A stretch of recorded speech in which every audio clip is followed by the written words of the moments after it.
Good evening, family. Welcome. Welcome to IKG's Wisdom Wednesday. I am your host, Sister Ajwa. And of course, we are so happy and pleased that you are joining us this evening for our Wisdom Wednesday presentation.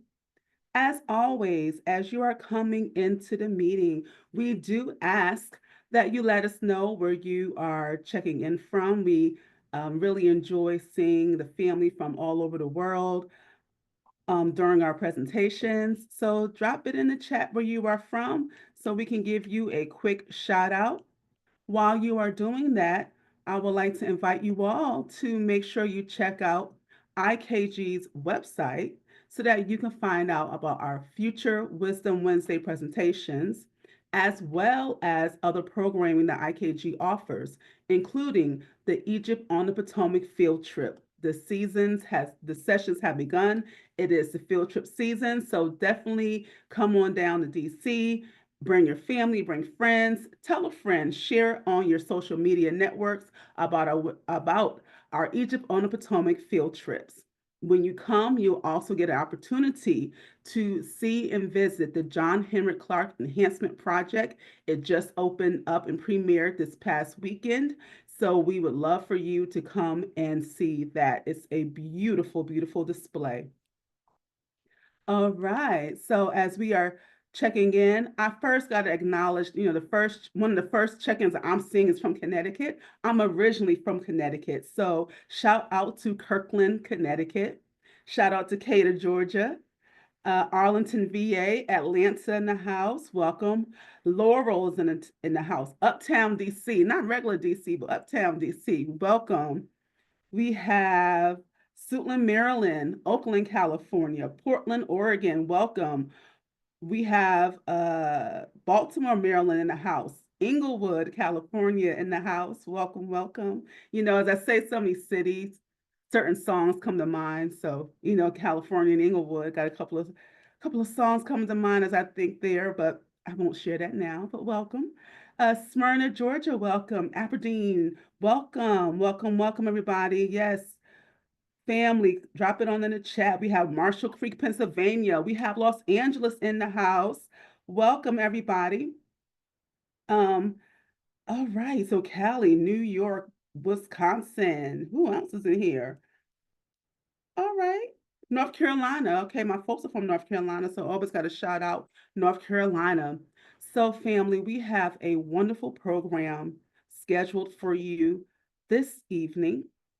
We are so pleased and proud and happy to have with us Wayne B. Chandler, who will be speaking on practical ways to understand and utilize the seven universal principles found in ancient future. In this presentation, Wayne Chandler will examine the seven principles of ancient Egypt regarding their origin, impact on culture, and spiritual design. He will then look into how each principle is a life shifting body of information that, when embraced and utilized, can aid one in having a more fulfilling existence with greater control over their direction regarding the ability to create and generate mental, physical, and spiritual abundance. Wayne B. Chandler is an author of the best-selling book Ancient Future: The Teachings and Prophetic Wisdom of the Seven Hermetic Laws of Ancient Egypt, and the upcoming release The Brighter Side of Darkness: A Light Warrior's Guide to Inner Alchemy and Spiritual Transformation. Wayne worked with the esteemed scholar Ivan Van Sertima for 10 years. His research and writings helped these books, known as the Journal of African Civilizations, become cutting edge on a global scale in the area of history through the lens of a revisionist perspective. He is both a student and instructor of Qigong, life force energy cultivation, under Grandmaster Montauk Chia, and senior instructor and master teacher Minky DeVoe, author of Tao Tantric Arts for Women, He has had several satellite instructors who have added greatly to his understanding and discipline of Qigong, such as Grandmaster Yang Juing Ming, Tao Hong, Senior Instructor and Master Teacher Sharon Smith, Juan Lee, and Master Mari Lag. Wayne is also a practitioner in a special and advanced form of medical Qigong and has been under the tutelage of Grandmaster Choakok Sui, Master Teacher Sybil Baker, and Master Stephen Coe. He holds certifications from that discipline in holographic repatterning, intuitive therapy, and pranic healing. Wayne was one of the major national and international instructors asked to teach in March of 22 at the Global Qigong Summit. Wayne designed and implemented the program, The Alchemy of Inner Endowment, of Inner Empowerment, which he has taught online since 2009, and spearheaded 7-day retreats with the same themes in Jamaica, Costa Rica, Puerto Rico, Egypt, the UK, Uganda, and Spain.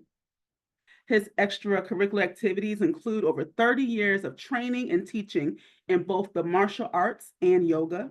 He founded the Wealth Building Community Initiative, creating strategies for generating financial wealth while you sleep.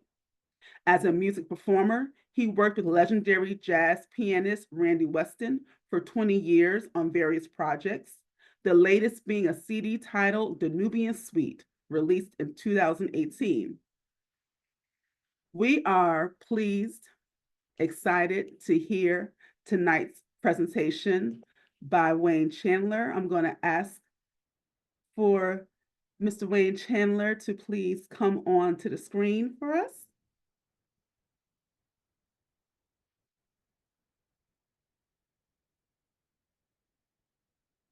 Yes. Welcome, Brother Wayne Chandler. Welcome. Okay. We again thank you for coming tonight. We are excited and we look forward to the wonderful information that we know you will share with us this evening. Family, if you do have questions specifically for Wayne, we do ask that you place those questions in the Q&A box, and other comments to just engage throughout the evening, you may place in the chat. And again, questions in the Q&A box, and we will ask those at the end of the program. Thank you, and I turn it over to you. So someone said that they couldn't see me. You should be able to see him now. I can see you. So you are Okay. on the screen and you are seen. Okay, All awesome. right. Yeah, I wanted to start off by just what we're talking about are the seven principles that came out of ancient Kemet. And in terms of the age of these principles, I'm just going to say no one really knows because when you look at our history, Um, I've thrown all dates out the window because I find the dating system to be so manipulated and therefore irrelevant with respect to our historical origins. And you have large segments of our history, omitted, from the Canaan. So I don't really pay a lot of attention to the dating systems. Back in the late 60s, we had a discovery of a nuclear power plant, a reactor that was discovered in Gabon in West Africa. And it was dated to 2.5 million years old. A reactor, nuclear. 2.5 million years old. Every scientific journal, magazine in this country was written and covered by Scientific American. You can do the research. Don't take my word for it. Do your own research and check it out. Um, But just coming up upon that kind of information leads me to believe that there's so much that has transpired historically with respect to our origins and our journey that we just don't really know, you know? And so because of that, I'm not going to date these particular seven principles that create the basis for the journey of all humanity, and just go on to say and look at how they serve us and what is their practical defining direction with respect to assisting us in our journey to become, I guess, more holistic and complete in what it is that's locked in the real. And, that in itself is something that has been very elusive for us over the last few millennia because, I mean, we've been reprogrammed into a totally different type of reality. And we have embraced that reality much to our detriment. So we ask ourselves, like, who really dictates the reality that we navigate? You know, in my view, we've become artifacts. And the definition of an artifact is something artificial, something without personal or divine intent. Um, we are a cultural creation of someone else's reality. And so these particular principles are all about getting us back in synchronicity with what is our own personal direction and reality.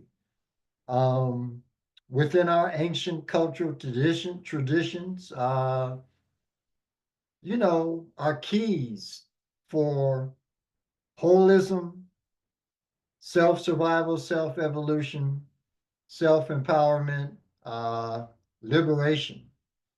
And these are things that we've really gotten away from.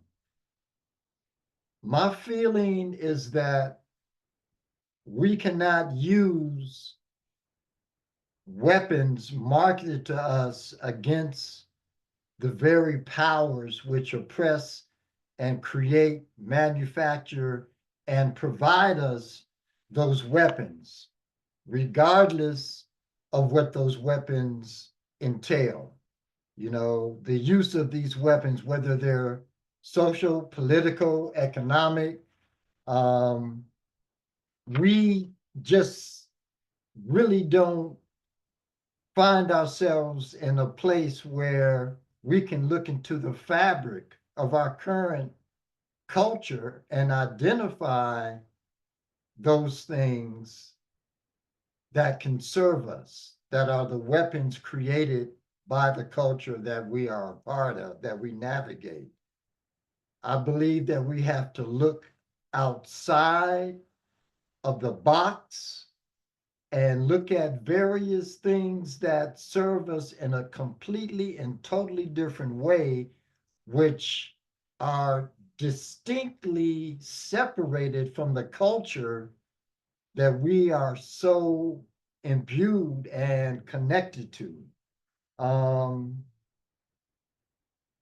I really think that in order for us to expand ourselves, grow ourselves, enlighten ourselves, we really have to shift these elements of our history, bring that into our own personal beingness, and create a morally constructive and spiritually instructive reality for ourselves. And that's what the seven principles are designed to do.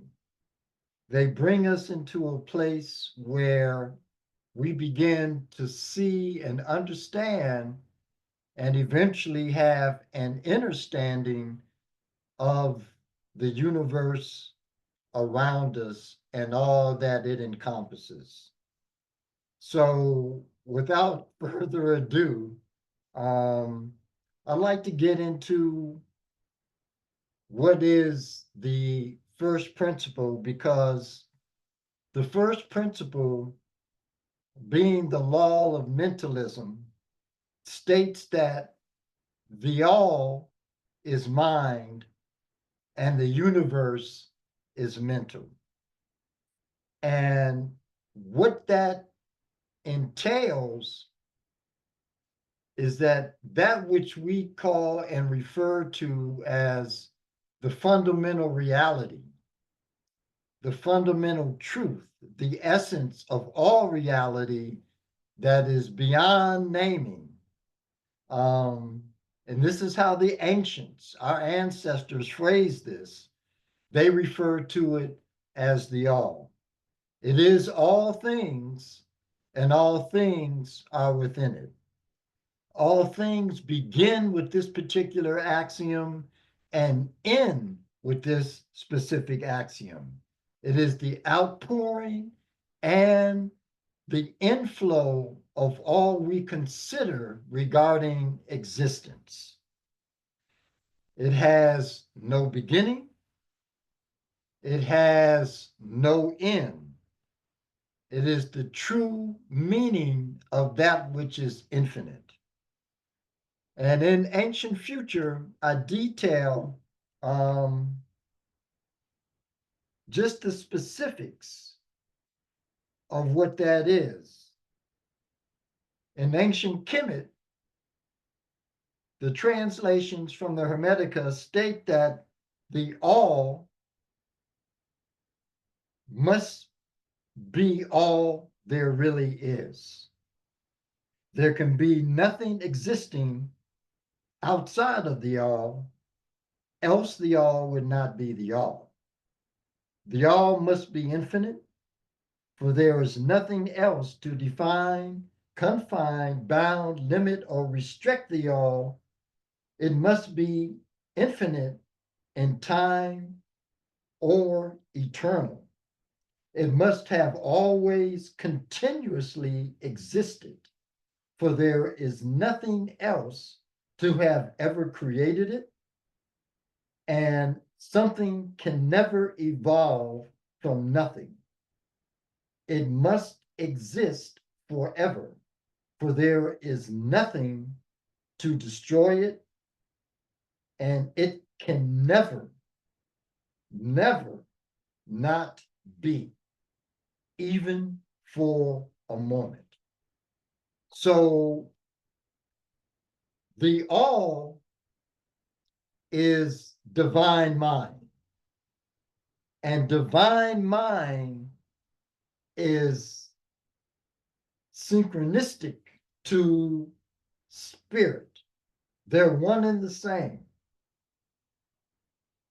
Spirit is the essence of all that is within this universe, within that which are the various things which occupy this universe.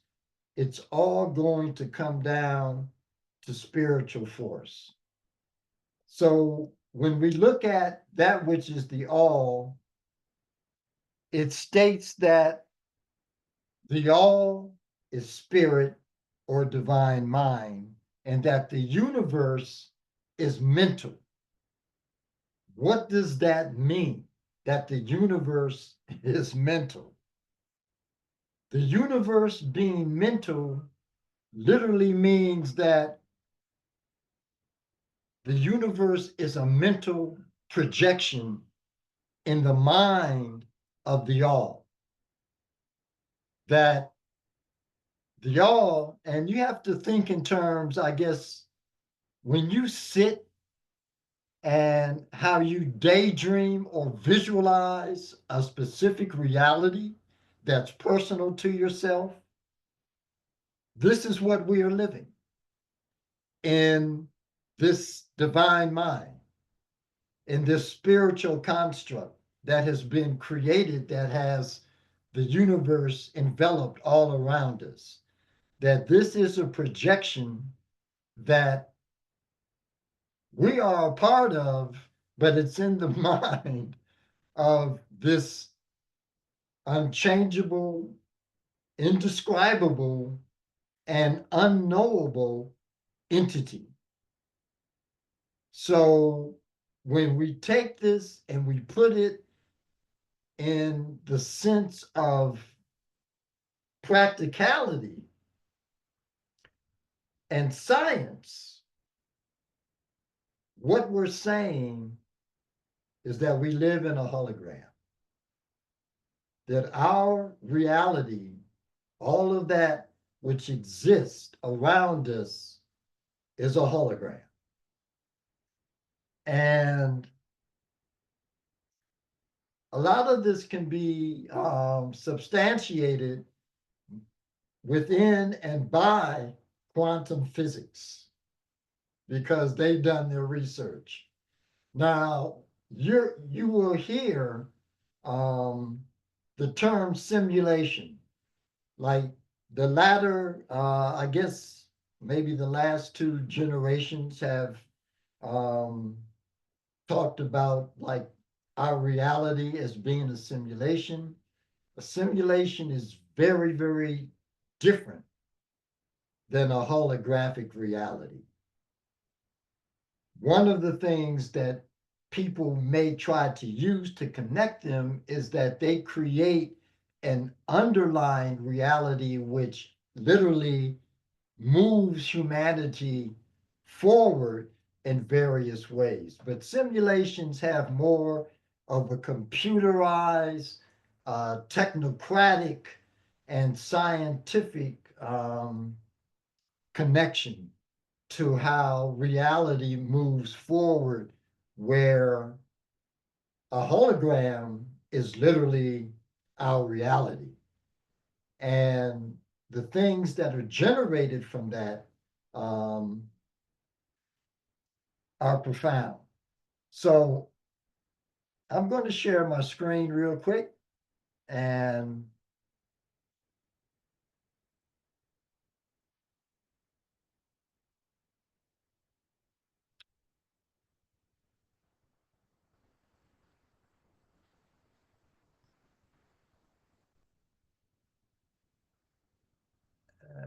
let's see here.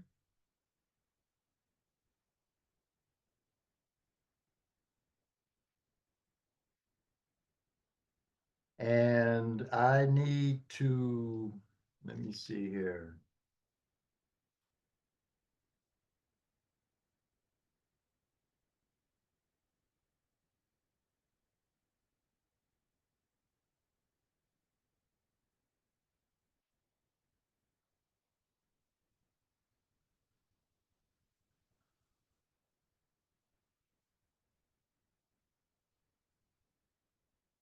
Move this out of the way. And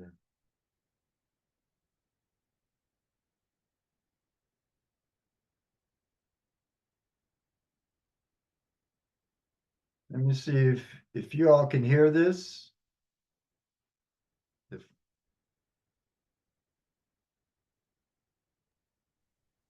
No, we can't hear it. Can you you try okay, resharing and share the sound? yeah, share the sound. Yes. And that run me through that again real quick. The Yeah. settings. No, you can hit stop share. And then when you share again, click the box that says share sound. There will be a question that asks you to share your sound and just Right. check that box.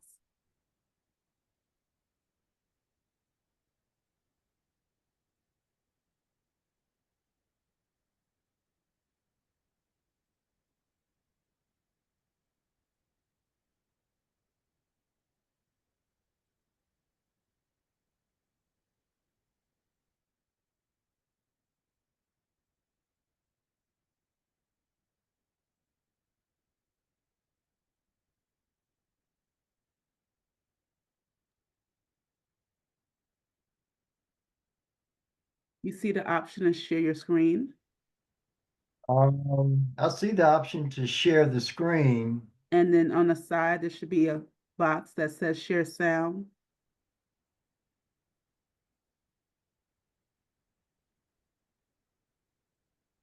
There is, let's see,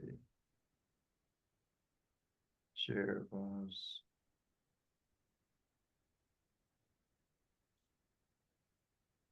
Now we got it. Okay. Wonderful. Okay.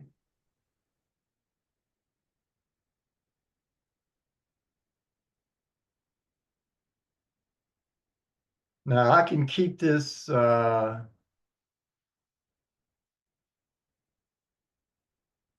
it is. I don't have to go in and hit share every time I want to show a hit sound every time I Um, want to share if you the if you keep it open, you don't have to. But if you need, but if you close it, and I'll walk you through it again. So you can go ahead and share your screen, and if you keep your screen up, the sound will be there.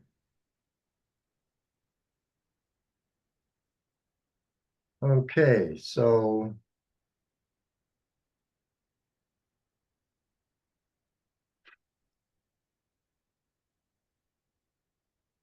okay, so how do I need to drop this page that I'm on right now?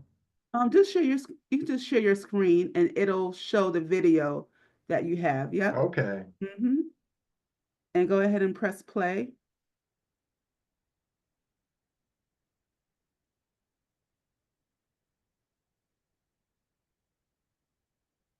Do you have it muted? Because we're not able to hear. do I have it muted? No, I don't. I don't think I do.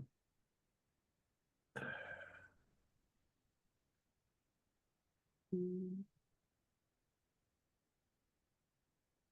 Mm. Okay, you all have to bear with me. We're having technical difficulties. Okay.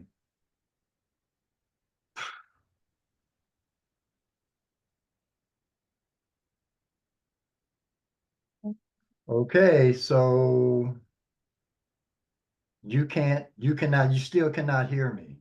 I can hear you, but we can't hear the video that you're That's what I playing. mean. You can't hear the Right. video. No, can you try playing it again? Yeah, no, it's not. It's not. The audio isn't coming through. Okay, Um,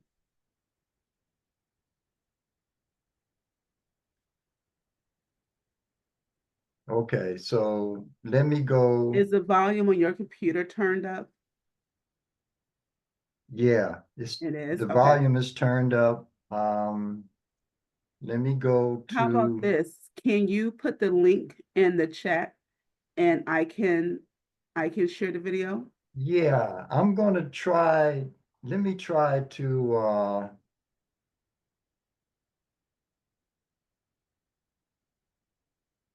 And you clicked share sound, right? When you mhm, shared your screen. stop recording. No, don't hit stop No, recording. I know Okay. I'm not gonna We do, want to no, keep I'm it not gonna recording. do that. Okay. So yeah, hit stop share.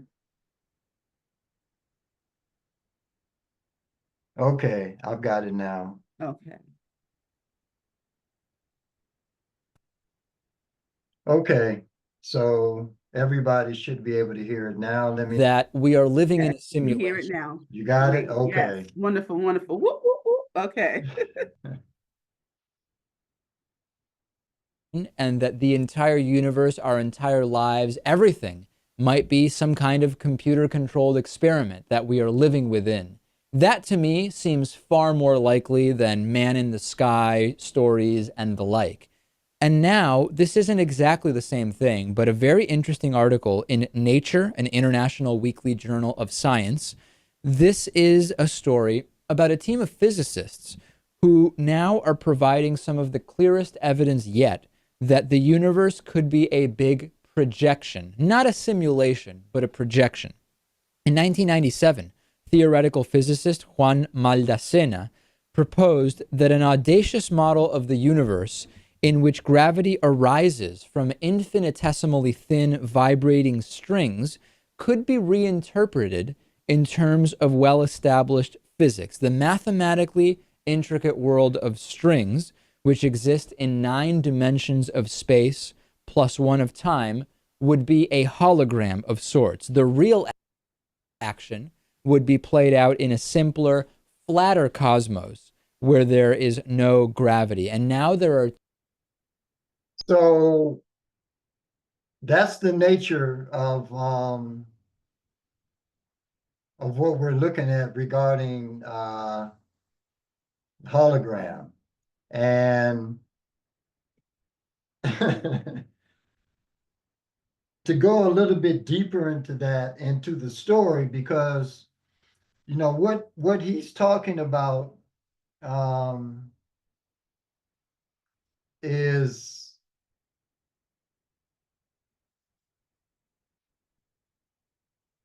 a group of physicists that really went unnoticed, and the two main physicists who really captured this concept was David Bohm and Elaine Aspect.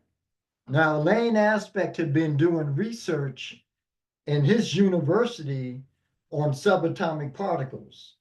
And what he found was that regardless of the distance separating these subatomic particles, they were always in constant communication with each other. And they found this as physicists to be impossible because it violated Einstein's main tenet that no communication can travel faster than the speed of light. But that was happening before their eyes. So David Bohm, who was a professor at the University of London, stepped forward and actually wrote in a few scientific journals, we're doing the same thing. We've been looking at and studying this same phenomena, and this is what we've come up with. And these are the statements of Bohm. Bohm states that objective reality does not exist, that despite its apparent solidity, the universe is at heart a phantasm, a gigantic and splendidly detailed hologram. Bohm goes on to say that the reason subatomic particles are able to remain in contact with one another, regardless of the distance separating them, is not because they are sending some sort of mysterious signal, but because their separateness is an illusion. Bohm states that at some deeper level of reality, such particles are not individual entities, but are actually extensions of the same fundamental something. Bohm goes on and he says, which is really profound, in a holographic universe, even time and space can no longer be viewed as fundamentals because concepts such as location break down in a universe in which nothing is truly separate from anything else.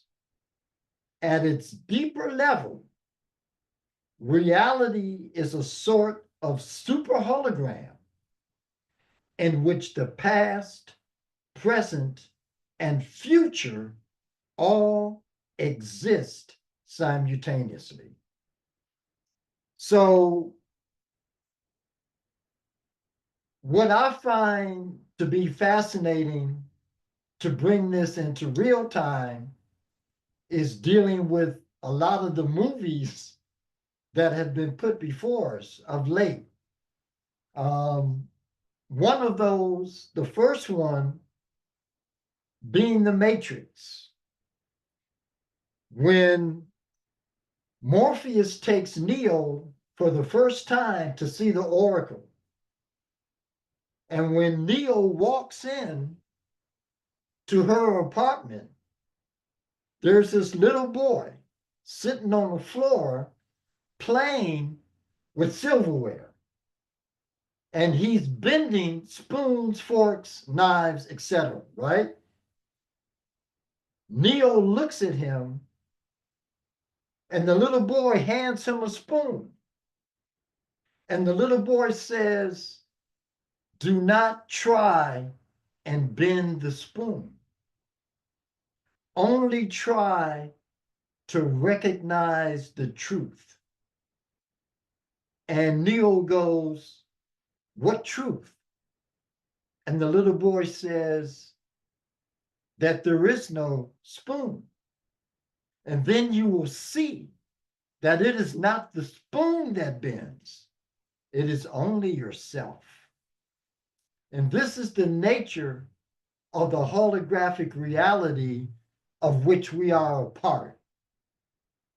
If we go on and go deeper into it, we look at the analysis of other individuals coming from other disciplines. So one of those is Keith Floyd, who's a psychologist at a university down in Virginia.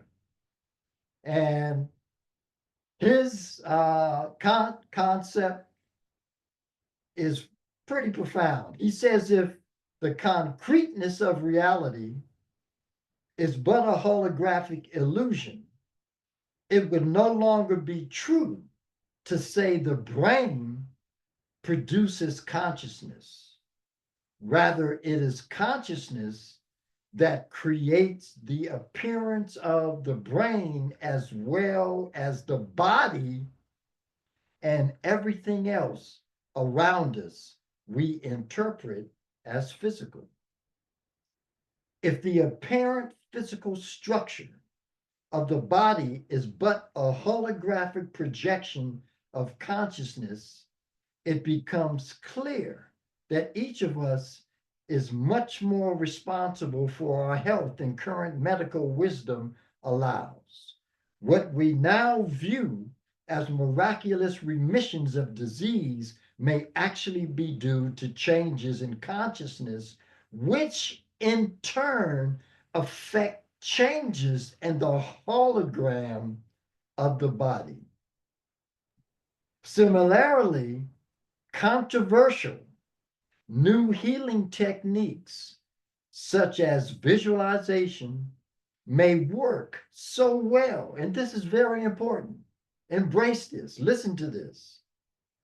Concepts such as visualization may work so well because in a holographic domain of thought, images are ultimately as real as reality. And this is the nature of transformation. This is the nature of change. Excuse me, Brother know, Wayne. Do you yes. mean to have your slide still up, your screen still sharing? No, is it still Yes. sharing? Yes.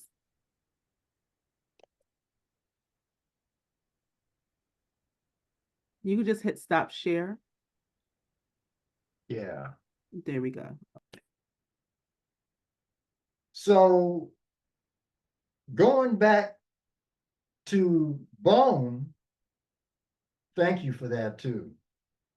Going back to bone, this is basically the bottom line.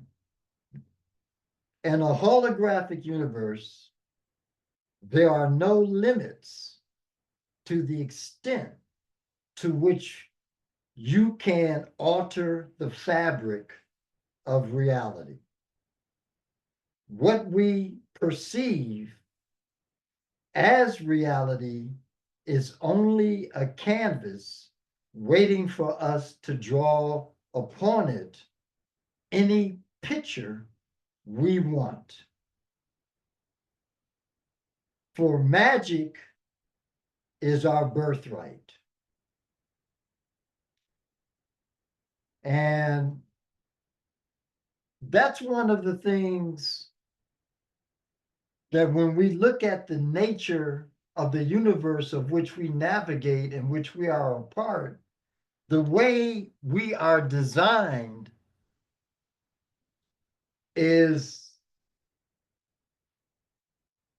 to have access to the higher realms of these realities that have been really dismissed and removed from our conscious pursuit. When you look at the work of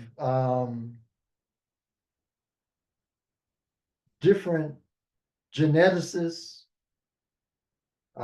physicists, one of the things they say when looking at DNA, they say that DNA is the blueprint for protein, but more specifically, proteins that are uncharted, because they recognize that perception controls behavior. So a person who undertakes, like, say, meditation or involves themselves in internal practices which deal with the literal shift from 3D into 4D, dealing with what I refer to as energetic repatterning, the internal environment changes and our DNA comes into play by creating new and provocative blueprints to manufacture new protein strands, which become new behaviors, which are in response to new environmental information, which means that any time you introduce something that is new and cutting edge into your internal matrix, your body is designed to take that and automatically elevate you into higher frequencies of consciousness. And the longer you stay with that, the more profound the shifts will become, and the more ability you have as a human being to manipulate and reorganize the hologram that you're navigating, that you live within. And that's the bottom line. So, with looking at that particular axiom, meditation is one of the main tools that one can use to move into these alternate states of mind, which allows us to activate these internal frequencies and create these new strands of DNA as the body begins to make these shifts and create new protein strands. So in meditation, it states one undergoes definite shifts towards more efficient functioning, such as lowered respiration, and this is on the physical plane, reduced oxygen consumption, and decreased metabolic rate. And I'm reading all of this from my book, Ancient Future. The most fascinating aspect of this research is that the biological process of aging itself does not have to be manipulated. The desired results can be achieved through awareness alone. In other words, meditation alters the frame of reference that gives the person their experience of time. Simply by taking the mind into a reality where time does not have a powerful hold. So, around us, within us, we have all of the things that we need. With the activation of this spiritual technology, one steps out of the proverbial box um, that lies, again, outside of the system that we navigate and begins to manifest or allow one to step into a place of frequency to manifest the life that they want to have. Speaking of that, and speaking of frequency, we move into the next axiom. That axiom is vibration. With vibration, it states that nothing rests, everything moves, everything vibrates. Within the human body mind are many different modes of vibrational frequency. Because of the extensive field of vibrational varieties, I want to stay in the area of body mind and how that relates to human beings, to us, in terms of creating our own realities and attracting more profound, extensive levels of abundance. So we have to go into looking at the organ and glandular systems of the human body, and it's transcendent relevant. All organs in your body have frequencies attached to them, which we term emotional fields. On every organ in your body, there's a type of fascia or tissue that is referred to as a cooling sac, and it has a direct correlation to very specific emotional fields.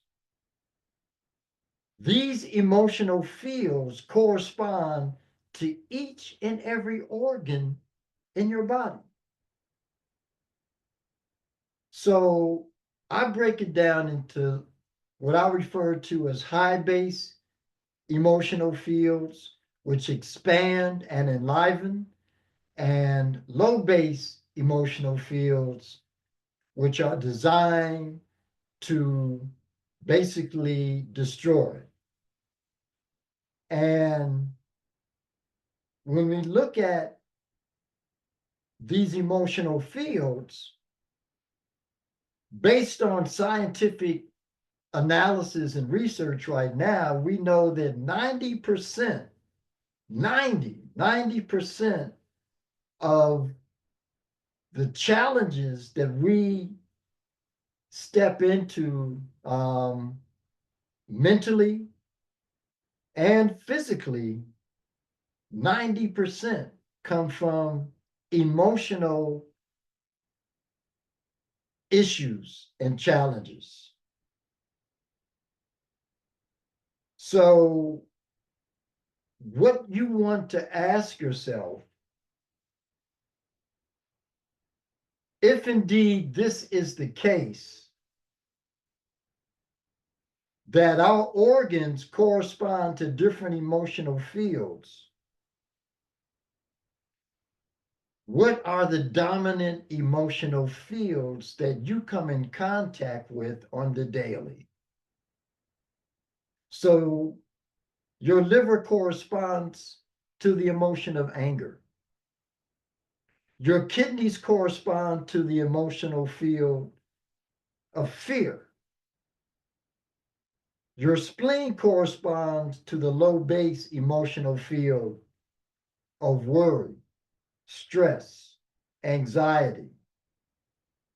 Your lungs correspond to the low base emotional field of depression, sadness, despair. These are the things that keep us shut down because they keep the organs in our body non-productive in terms of what their original and optimum design really is. So we are always running on half empty, always, because we're shut down emotionally through the organ system in our body.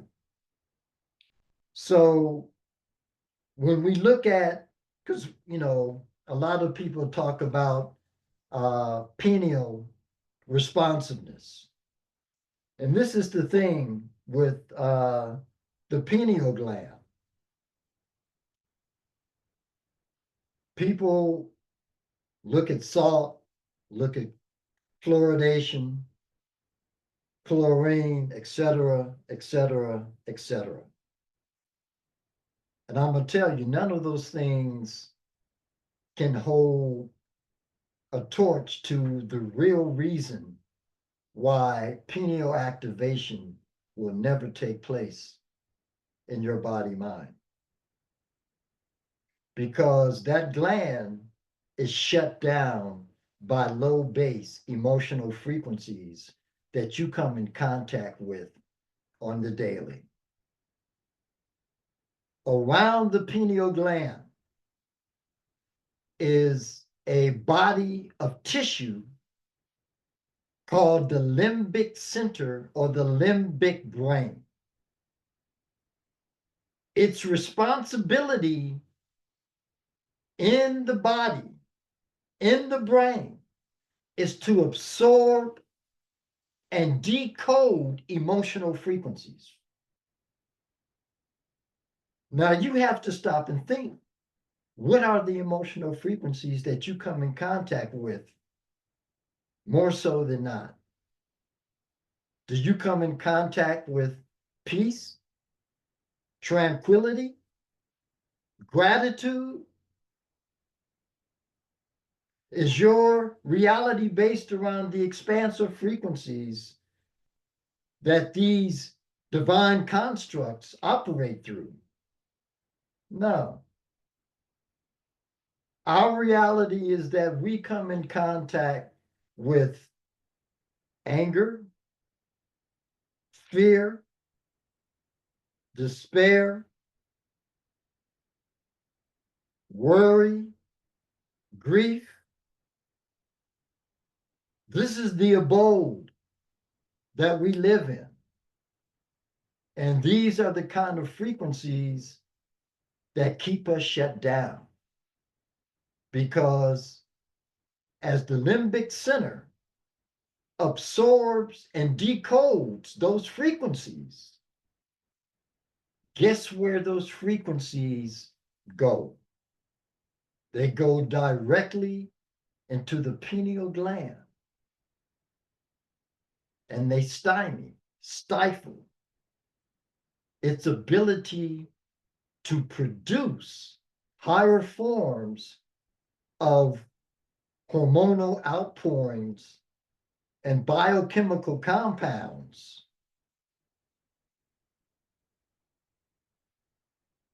that give us heightened consciousness and an expansive reality. So I think I got a message in here that Oh, came in. you can keep going. I'm responding. Yeah.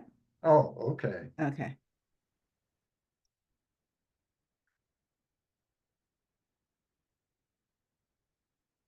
So how powerful are emotional fields?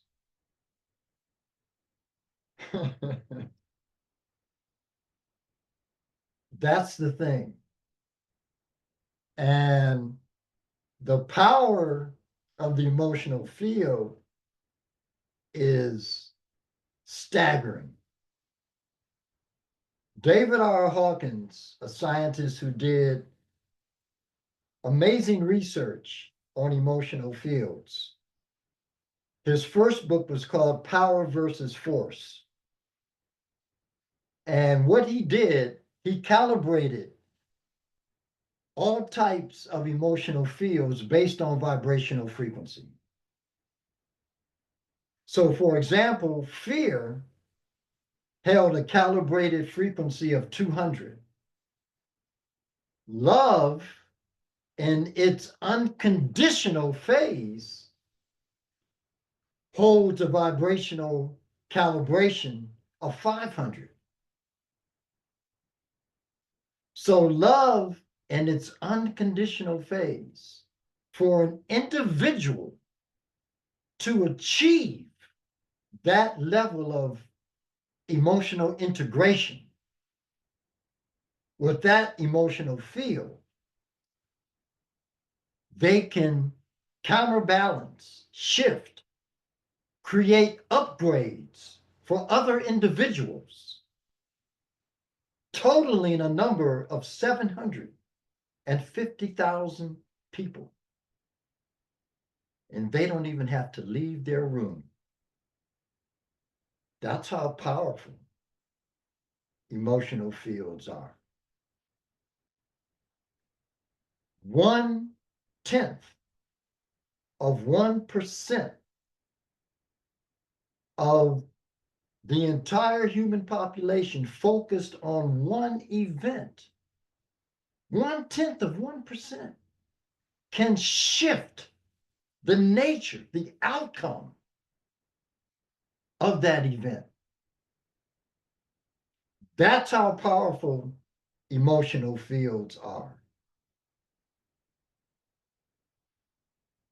When we are peaceful, when we're loving, forgiving, our pineal gland, and to a lesser extent, the pituitary gland, releases a chemical compound that really acts hormonally in the human body, in the body mind, called anandamide.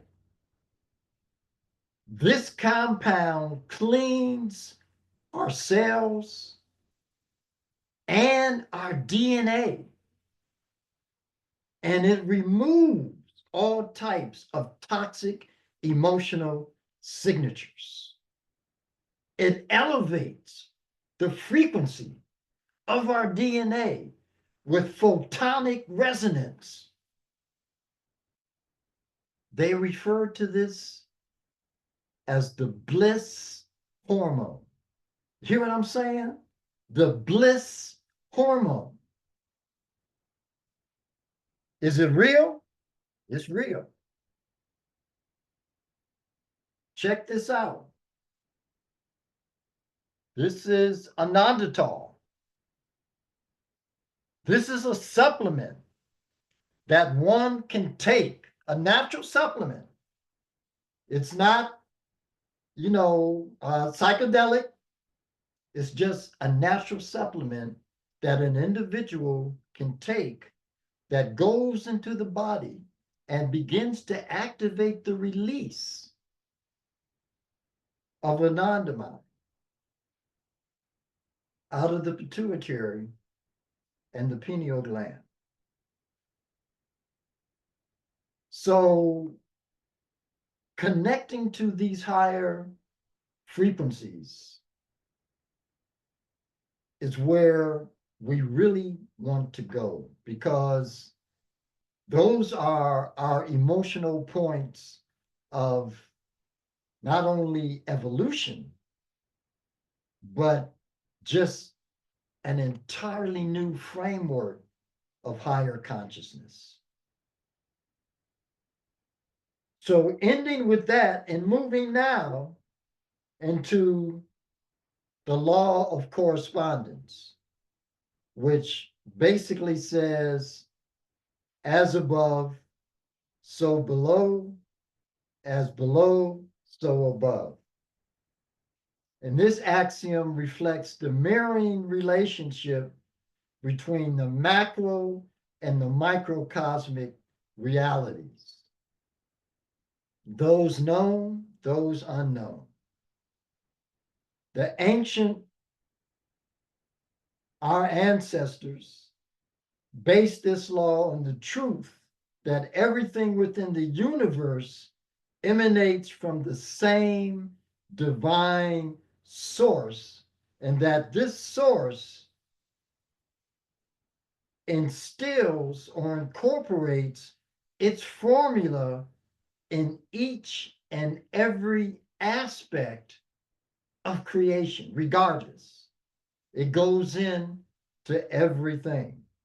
Solar systems, galaxies, both operate in a spherical and circular pattern or design. Atoms, planets are both made in a circular patterning or design. Well, it does, there is one exception.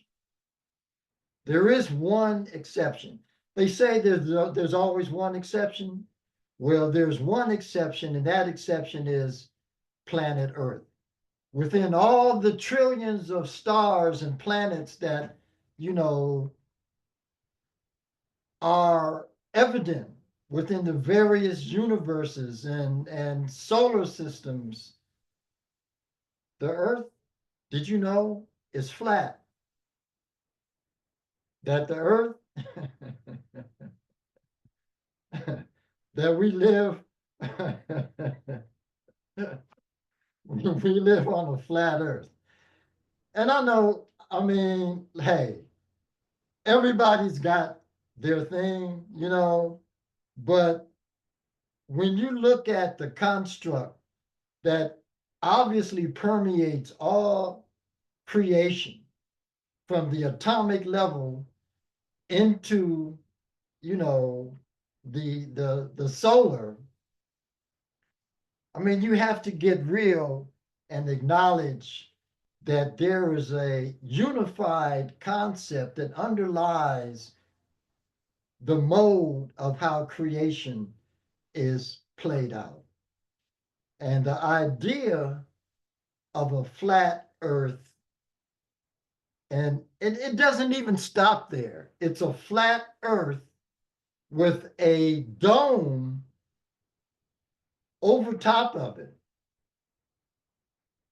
Oh my God. But, you know,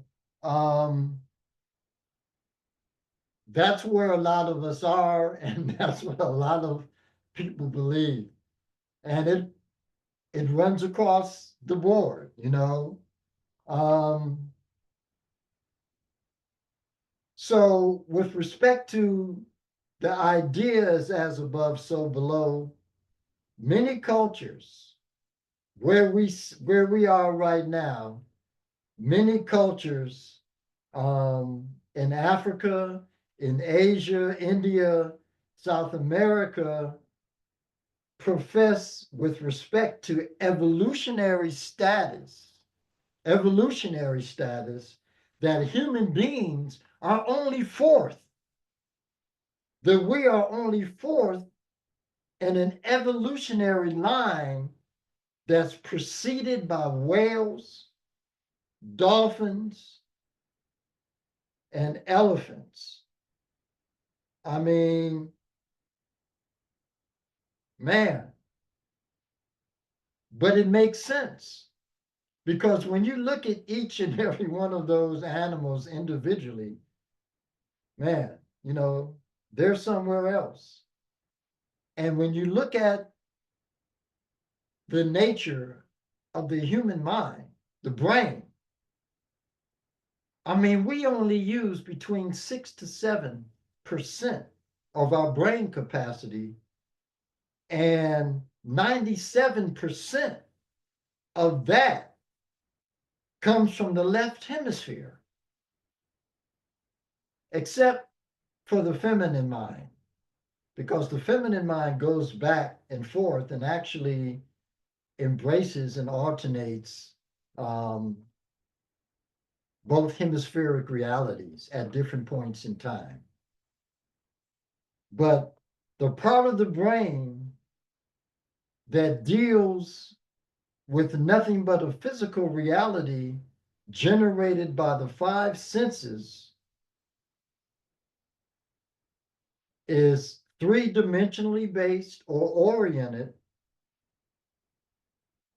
and is very subpar in terms of what its ability to comprehend reality is really all about. So the idea of AI that's so daunting in the world today, yeah, when you're only functioning between 6, 7, I'll even give you 10% of your brain capacity, then yeah, a computer program probably looks pretty scary to you, because we're still operating on a Neanderthal and Cro-Magnon level of consciousness. Believe it or not, that's where we're navigating. That's where we exist. But the reality that's been created for us to believe that we're something way more powerful in the concept of human absolution that exists within this culture. And I'm going to tell you, it's all smoke and mirrors.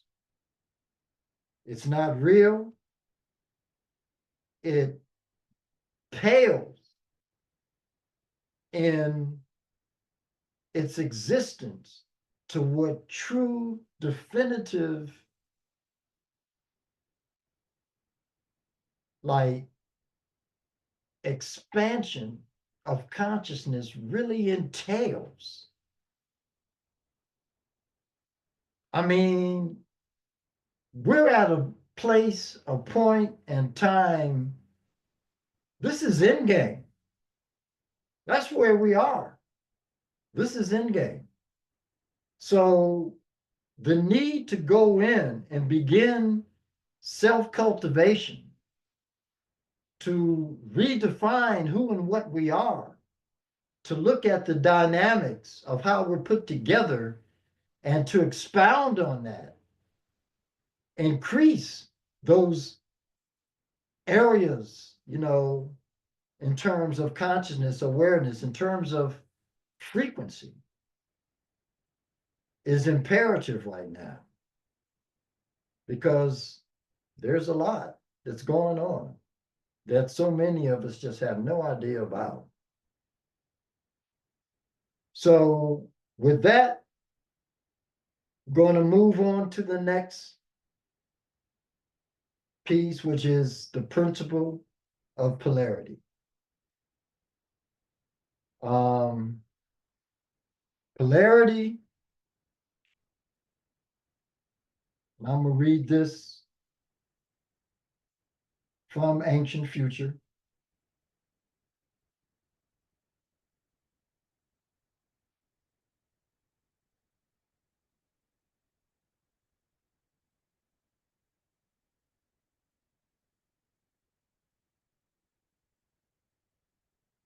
Everything is dual. Everything has poles. Like and unlike are the same. Opposites are identical in nature, but different only in degree. Extremes meet. All truths, all truths are but half truths. and all paradoxes may be reconciled. So, how do we want to tackle this one? Let me share my screen again.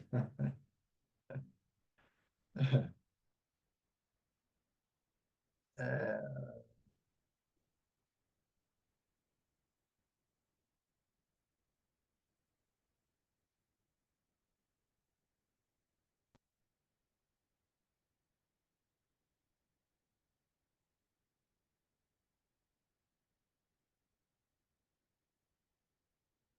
so when we look at our brain,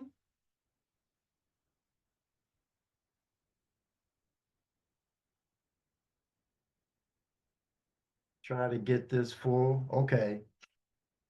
So we look at the brain. This is the human brain, the right hemisphere and the left hemisphere.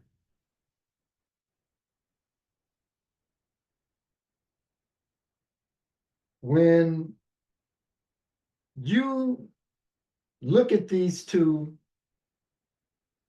I'm going to take you into the profundity that lies within this image.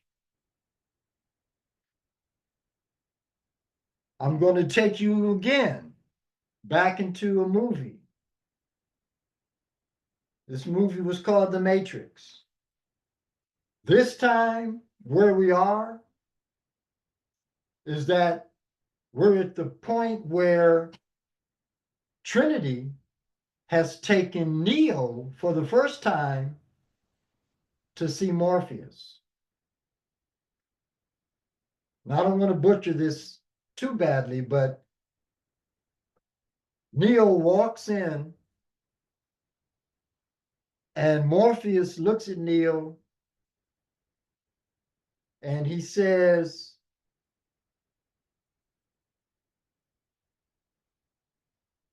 "You must feel a bit like Alice tumbling down the rabbit hole." And Neo goes, "You can say that." And Morpheus says, "You know there is something wrong with this reality, but you don't know what it is. But it's there, driving you mad like a splinter in your mind. Do you know what I'm talking about?" And Neo goes, "The Matrix?" Morpheus says, "Yes. Do you want to know what it is? You see it when you turn on your television set, when you go to work, when you go to school, when you pay your taxes. It's the world that has been pulled over your eyes to blind you from the truth." And Neo goes, "What truth?" And Morpheus says, "That you are a slave, like everyone else. You were born into bondage, born into a system that you cannot smell, taste, or touch. A system reflecting your current state of reality." And then he moves in with a little case. And Morpheus opens the case. And inside of the case are two pills, a blue pill and a red pill. And Morpheus says, if you take the blue pill, which reflects the left hemispheric reality of consciousness, You stay where you are. You wake up in your bed, believing whatever it is you want to believe. Your reality doesn't shift. It maintains the same frequency. But if you take the red pill,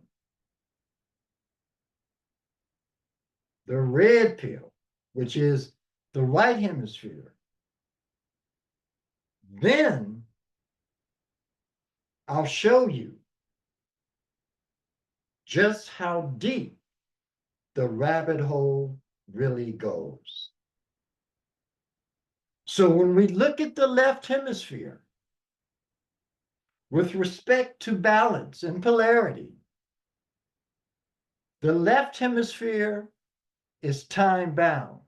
It processes information bit by bit, it's sequential, looks at detail. It compartmentalizes or splits the world into bits and pieces. It looks at cause and effect. It asks how. It focuses on information, uses words to name, describe, and define. It's deductive. It's deductive in that it draws a specific conclusion from broad premises, but it uses the scientific method. All of the information necessary for the conclusion is actually contained in the premise. So the left deals with sequence, words, numbers, analysis, logic. It's linear, dimensions, lists. The conscious mind is focused outward.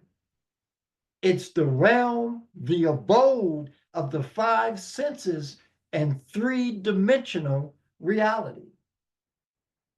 But if we go over into the right hemisphere, what is the right hemisphere? The right hemisphere is timeless. The right hemisphere deals with the information or creates, processes information all at once. It's simultaneous. In the right hemisphere, it looks at the whole.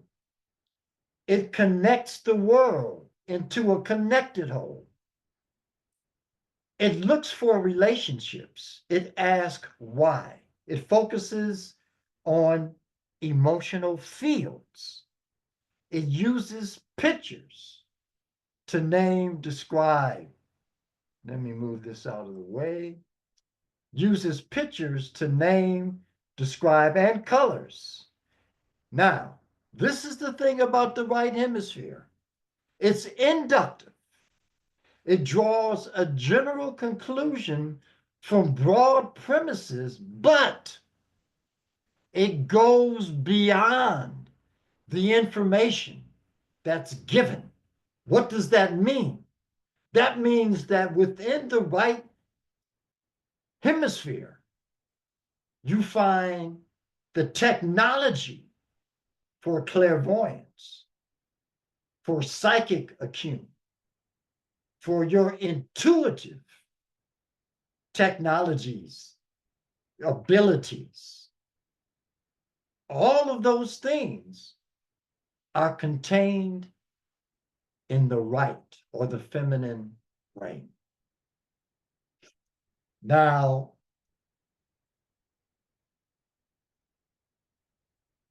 what's really deep, because in the right hemisphere, rhythm, spatial awareness, the whole picture, imagination, cyclic color, dimensions, I want you to look at the nature of the reality of which you are a part. And I want you to really begin to understand why the feminine has been ridiculed, dismembered in terms of a cultural influence, and how that not only carries over into the manifestation of woman as a reflection of the feminine, but how it negates and neutralizes that feminine dynamic that is within the masculine entity, that prevents us through our mind and our perception of a cultural construct that tells us that the feminine is less than and keeps us from venturing into that domain. That's the game. It's a game of complete and total limitation.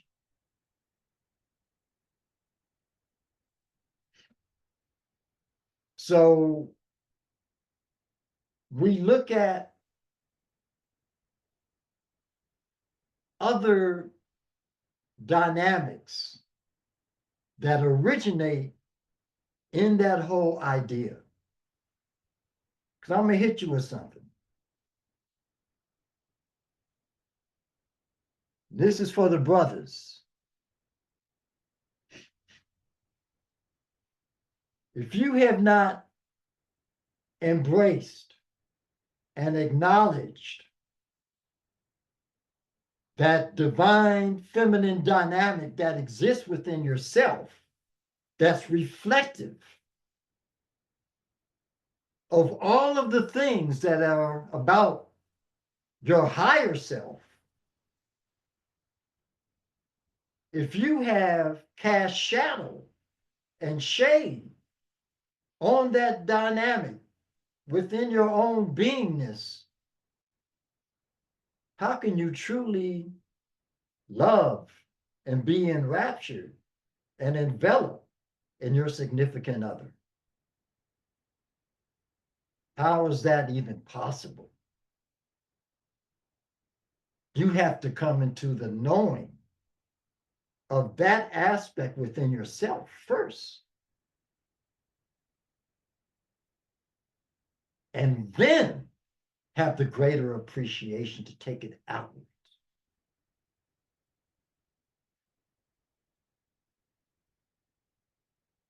So, how do we connect? So, there are two things I'm going to give you in dealing with the integration of the right and the left hemispheric realities. And it's a practice. It's called alternate nostril breathing.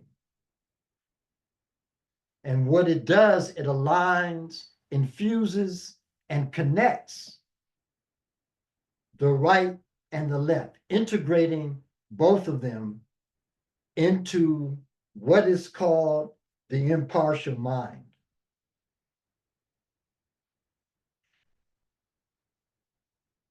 The impartial mind is an area in the subconscious that is the base abode of where reality is created. So when you go into the impartial mind with intention, a specific design of what you want to manifest,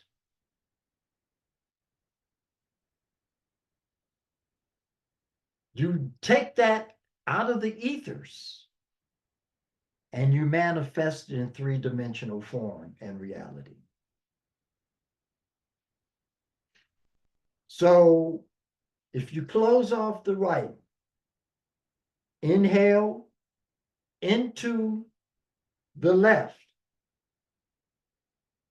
and hold, because the key, and a lot of people, will talk about and do alternate nostril, but they don't know what alternate nostril is really about. They have no idea. The whole dynamic of and science of alternate nostril is to look at and take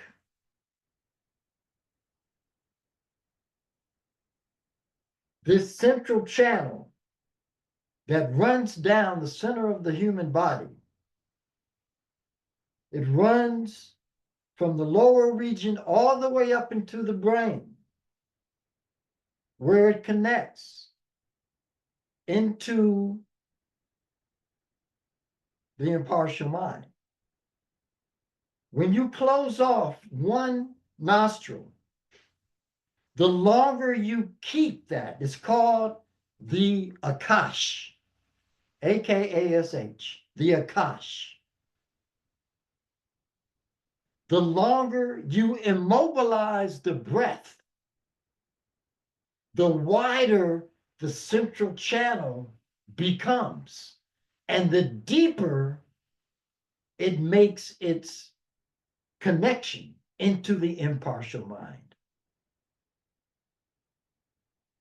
So when you close off again, the right, inhaling through the left, you hold for as long as it's comfortable.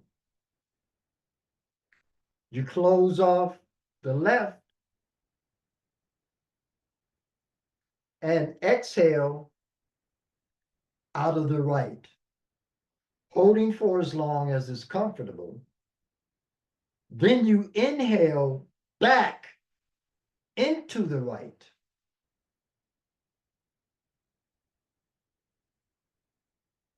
And close it off, holding it for as long as it's comfortable, closing it off and exhaling down into the left. That's your rhythm that you're utilizing. And what that does, it creates a fusion of the right and the left hemispheric brain and takes that energy up and into the impartial mind, where you're able to begin the manifestation of various realities that you are now intending for yourself. Hope that makes sense.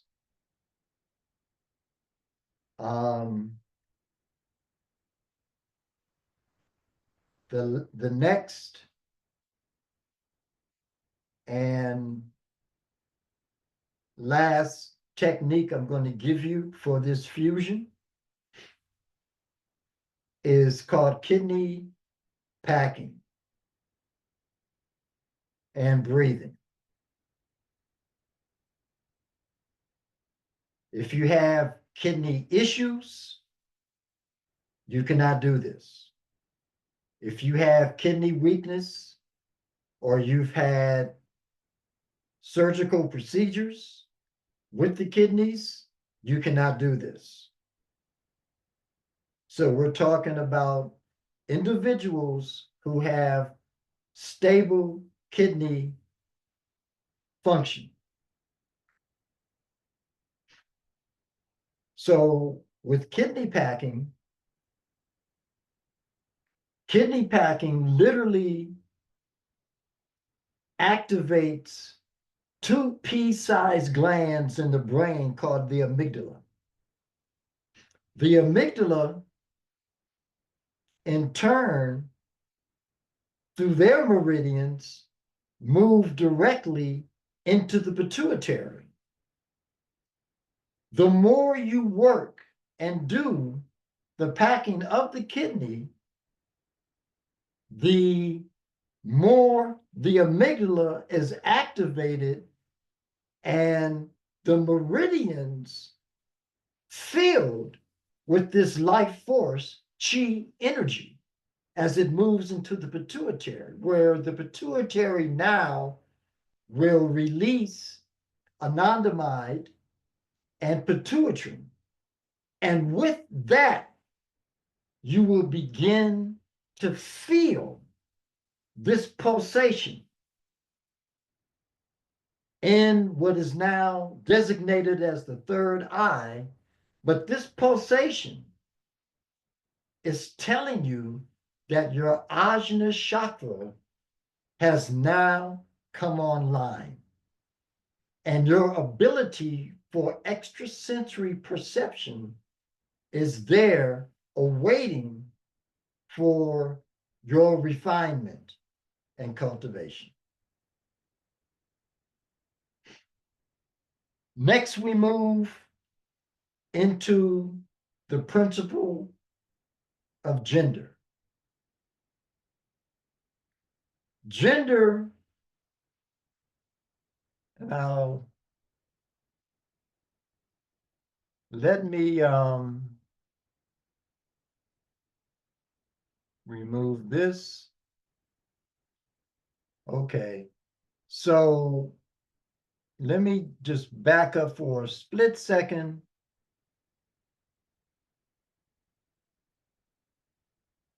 So the middle line down this image is your central channel. And this is how you're wired. These are some of the dominant meridians that run through the human body. And you see where they meet.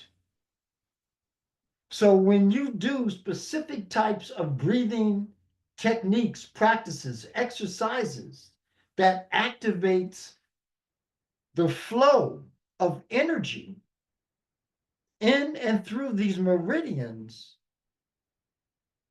you are enlivening the entire human body.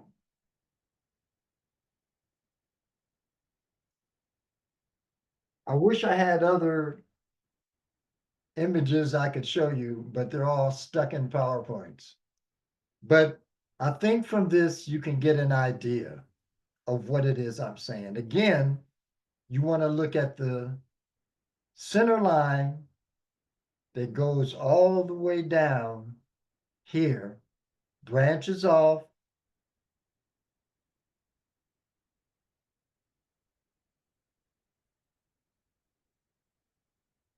So when you do alternate nostril, this is the center line that you're working with. And you see where it goes, all the way up into the area right behind the pituitary, which is the impartial mind.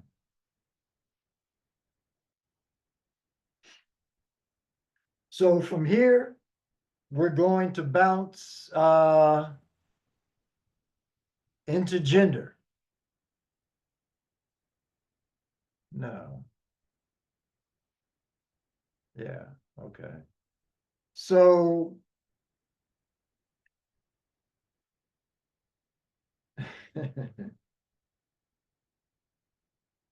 so gender, again, is in everything.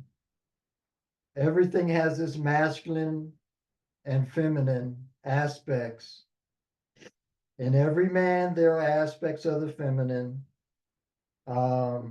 When we look at the human design, we see gender taking form. So we talked about these things. And I want to go into the aspect of psycho-emotional and psycho-mental imprisonment. Now, I want you to listen to this.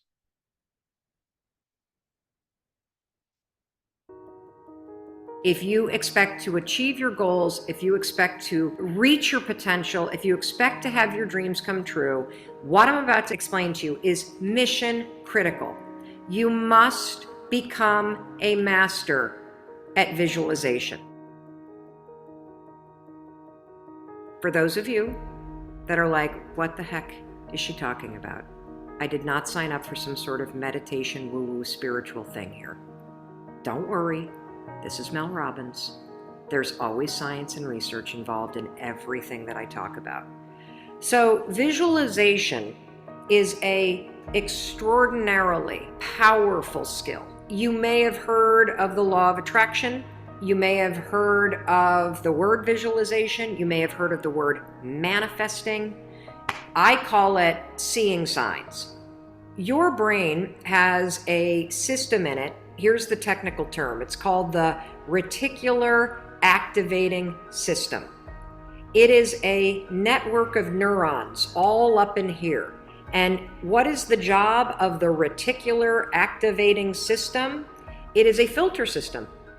It's basically a system that allows certain information in your brain and it blocks out other information. And guess who programmed that filter? You did. And so did the people from your past. And so if you constantly feel like you're unlovable, guess what? Your reticular activating system is going through the day and it is going to point out every single piece of evidence that confirms that negative belief that you have. If you think that people don't like you at work, the reticular activating system, the filter, it is literally going to be looking for evidence to confirm that belief all day long. This is one of the reasons why we have such a problem with politics in this country. It's important for you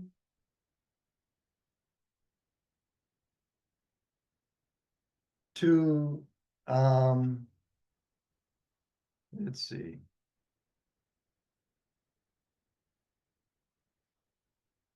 It's important for you to really have a definitive and constructual understanding of why you create the realities that you create for yourself. Now, the reticular activating system is based on, again, your emotional frequencies that you utilize on the daily to create the various realities that you engage. And what you pull in to your framework, more times than not, is going to be a low-based reality, which means that the reticular activating system that is now operational in your body mind is going to go out into the environment and, like it was said, find all of those things to substantiate your downtrodden existence. If you feel you're less than, it's going to prove it to you. If you feel that you live and have and operate within a poverty mindset, it's going to create that for you and make sure that you see and experience that every day. The reticular activating system is the mode of technology that creates your realities on the daily.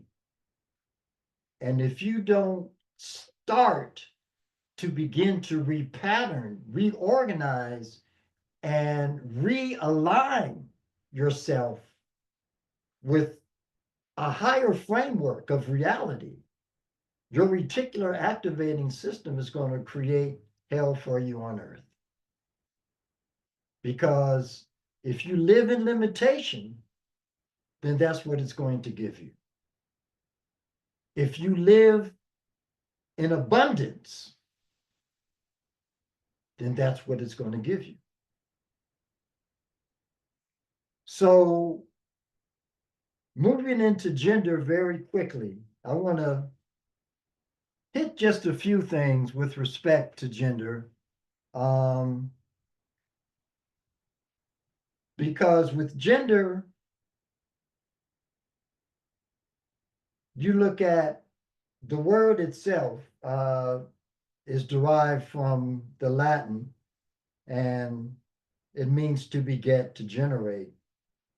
But when you look at the world cultures, you look at India, you had Shiva, Shakti. You look at Kemet or Egypt, you had Nu and Nut, the Bambara of Guinea, Pimba, Pharaoh, the Dagon, recognize Amma, Numo. Basically, what I'm saying is that in every culture on the world, in the world, there have been a masculine and feminine dynamic to create reality. But again, and these are all the people standing on the flat earth, that again, the reality culturally that we live in was created by all masculine deities. It was created by the Father, the Son, and the Holy Ghost, all masculine entities. So, yes, this aligns with the flat earth because it's, again, an impossibility. But yet, people embrace and carry it on the daily into their realities, constructural realities. So, when we look at the dynamics of gender, again, it's one of those laws that can go in a variety of different ways. And I think, the way that I decided to go with it, I'm going to touch upon a few things first and then jump into forbidden territory. But within your body, again, are the masculine and the feminine elements. The organs in your body, like your liver, spleen, lungs, liver, kidneys, they're all feminine. Those are all femininely charged organs. The masculine organs in your body are your stomach, large intestine, bladder, gallbladder, and your small intestine. Now, the power that's inherent in the feminine organs is that they carry a magnetic charge, which means with this power of magnetism creates a dynamic ability to attract into one's life greater abundance. But again, that's reflective of how you take care of your organs, of your glands. If you're taking care of your organs and glands, then you build on this magnetism that can be utilized by your person and the ability to attract more substantial realities into your life. Now, I'm now going to step into the aspect of gender as it relates to relationships. I know, I'm gonna go there. For me, my perspective, if you don't have an understanding of what constitutes masculine and feminine energy, your relationship is doomed from the start. That's just the nature. The longevity of it is not going to see its day in the sun. So, how does gender in relationship manifest and is seen? So, a woman, how do you impress and envelop the feminine or a woman? Compliment her, cuddle her, kiss her, caress her, love her, stroke her, tease her, comfort her, protect her, hug her, hold her, spend money on her, wine and dine her, buy things for her, listen to her, care for her, have her back by any means necessary, stand by her, support her, buy flowers for her, go to the ends of the earth for her. How to impress a man? Show up naked and bring beer. Now,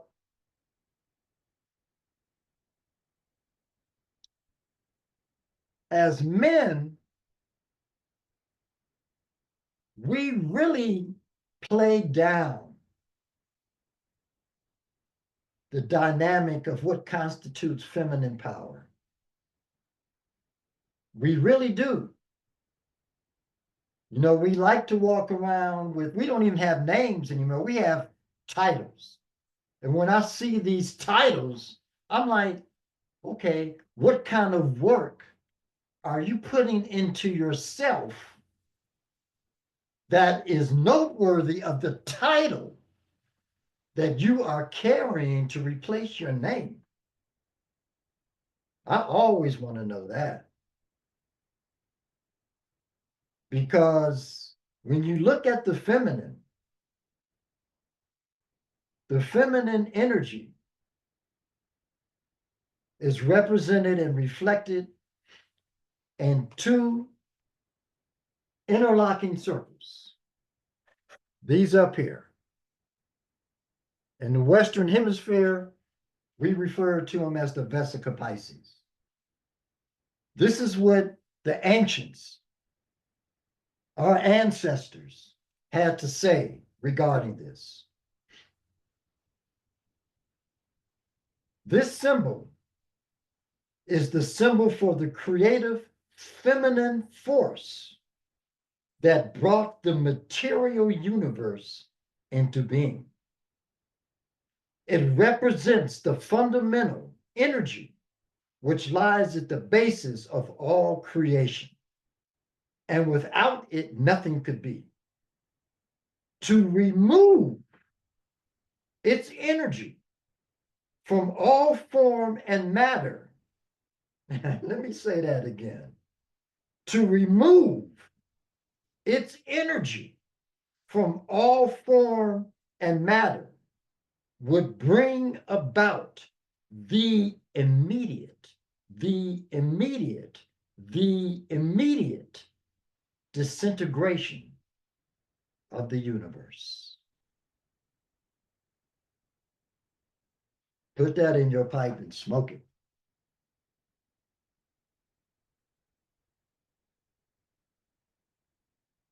When Wayne Dyer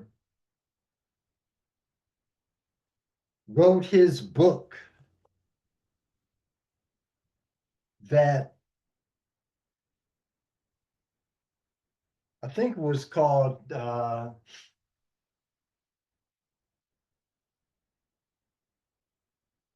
can't remember the name of the book. But what he says in the book is the power of intention. Bam, that's what it is. He says, if you lock into this power of intention that manifests itself in all of creation throughout the universe, you can create whatever reality you want. But he never, ever says what this power of intention is. That power that permeates all universal order is the feminine dynamic, because it's at the base of all things that come into existence. And that's just real. Brother Wayne, Yes, just want to step in, and for the family watching, I know it's now 9 o'clock. it is. It is 9 o'clock, but you are on a roll. We definitely want to hear the rest of your presentation. So I understand that some people need to log off. This video will be uploaded to IKG's YouTube page. But Brother Wayne, we do want you to continue, if you're able to continue your presentation. And we'll take a couple of questions, 2 or 3 questions at the end. But I do just want to acknowledge that. So we'll go for about another 15 minutes or so. Okay, that's good. So let me move into some of the dynamics to deal, with relationships that I feel on the flip side that are really misunderstood. And this is for the sisters, this is for the brothers as well, especially the brothers, because I think a lot of them don't really grasp the importance of this and what it means and leads into. Your purpose must come before your relationship.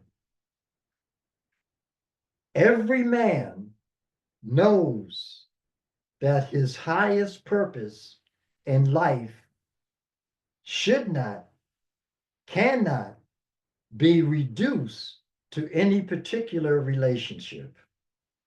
If a brother prioritizes his relationship over his highest purpose, he weakens himself, deserves the divine, and cheats his woman of an authentic man who can offer her that which is real and heartfelt. If you had to choose one or the other, intimacy or succeeding at your life's purpose, what would be your choice? Your mission is your priority. Unless you know your mission and have connected your everyday life to it, your core will feel empty. Your presence in the world will be weakened, as will your presence with your woman. Next time, undivided attention rather than distraction. And what does that mean?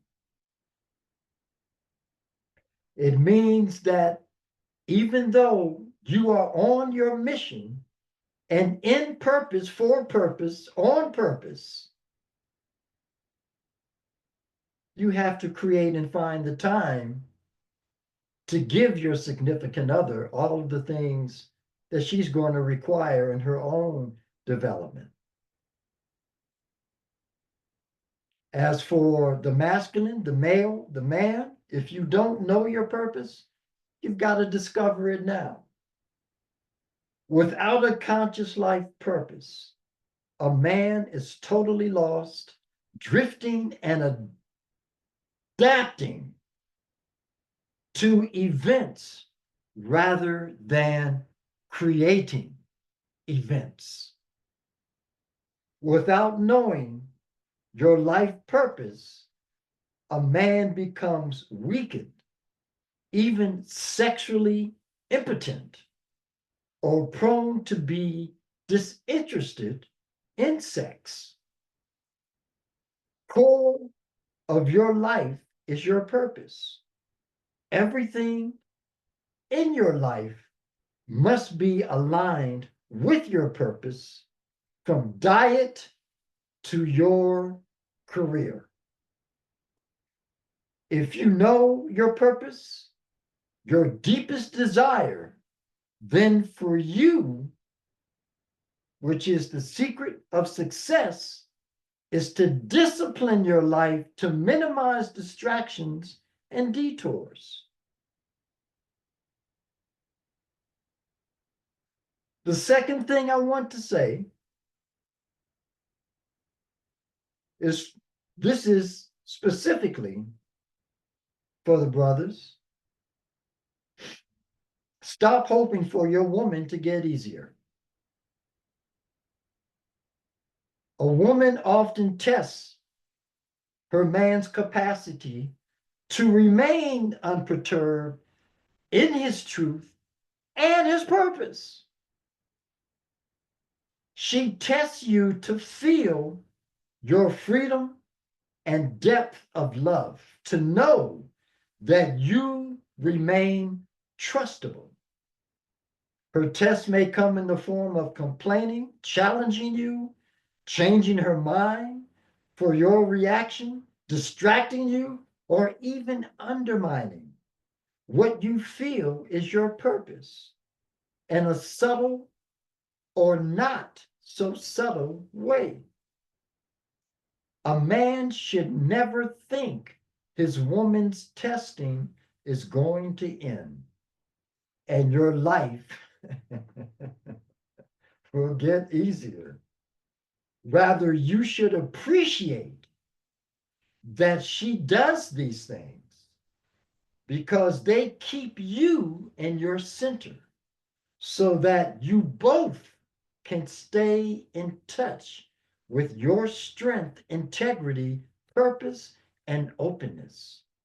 Her desire is for your deepest truth and love.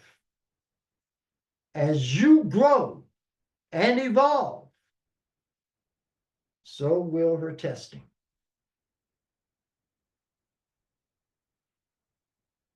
So, the last thing I'm going to say on this,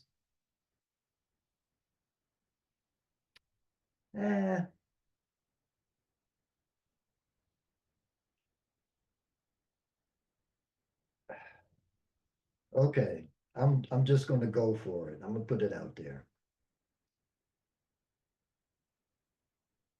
With men, in terms of creating abundance and developing, retaining, and projecting magnetism so that abundance comes to you, retaining your seed is very, very important, because your seed is taken by your body and literally turned, transformed, alchemically redesigned into pure life force energy. So every time you release that energy through ejaculation, you are weakening yourself and putting the skids on your ability to be empowered enough to attract abundance, because the amount of magnetic force, the amount of magnetic force is diminished substantially. Each time you ejaculate 200 million to 500 million sperm cells. The average male has about 5,000 ejaculations in a lifetime. This amounts to about 5 gallons of semen, which is the size of a 5-gallon water bottle. That's a lot of life force, man. Wow. Semen, since semen contains a highly refined form of energy, ordinary food cannot replenish it efficiently, especially if the assimilatory mechanisms in the body are weakened. Thus, each loss of semen weakens the body permanently. The structure of semen and the brain are similar.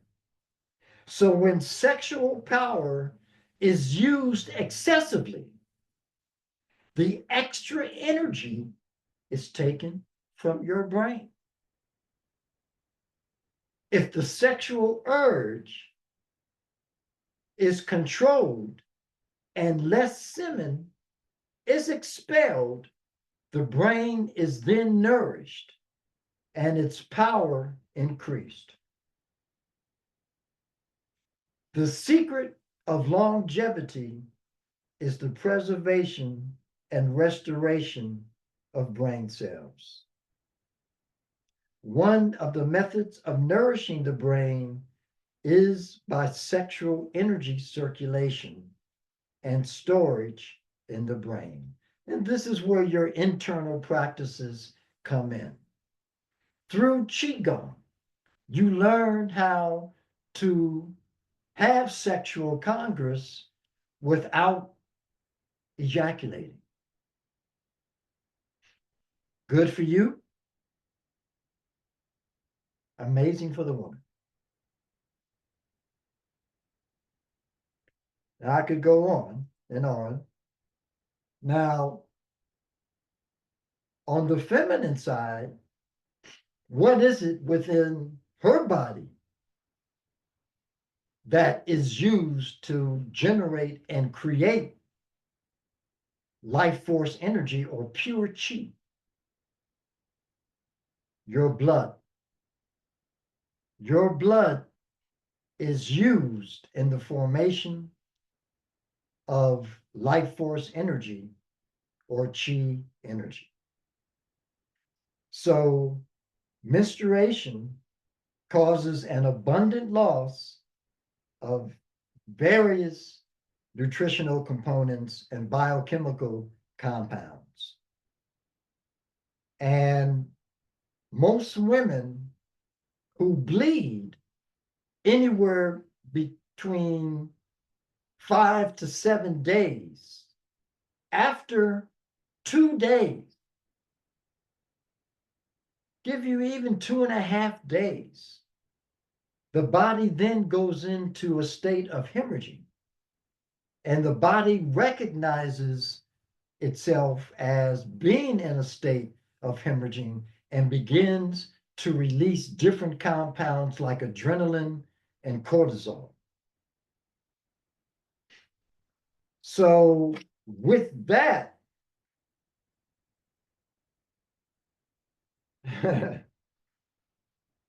man,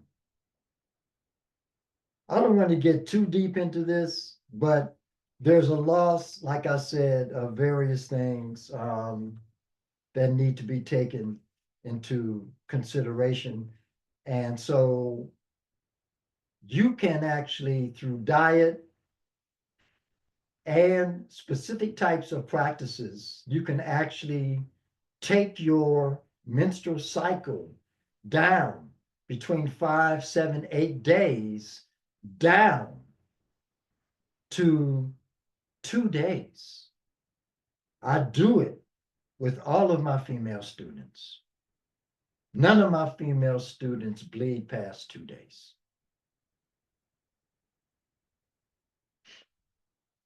So going into cause and effect, everybody kind of knows what cause and effect is all about. We're looking at basically karma. I'm not going to spend a lot of time on that because I think people understand the dynamic of cause and effect. I think they understand the dynamic of your actions, that you reap what you sow.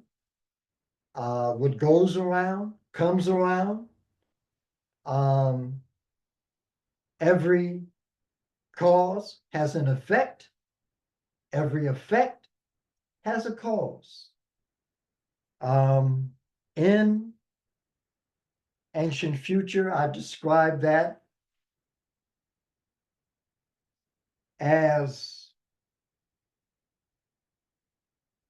everything happens according to law.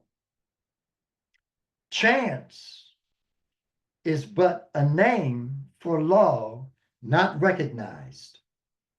There are many planes of cause and effect or causation, but nothing escapes this law. This is one of the main laws that has really kept me balanced and honest as I navigate life in terms of something outsourced from my own personal development. Just holding true the knowledge that what I put out there and do is going to come back to me is enough to maintain, a level of integrity and correct action. So I think we all kind of have a understanding of that. You want to develop an understanding of that so that it's something that you are proactive in and that it's a part of your daily life. Because when you are not practicing that, you're making your life hard and you're getting in the way of yourself by not standing in a proactive stance regarding this particular axiom. The last axiom that we're going to jump into is the axiom of rhythm. And man, I don't know how deep and even how much time we have to really get into this, but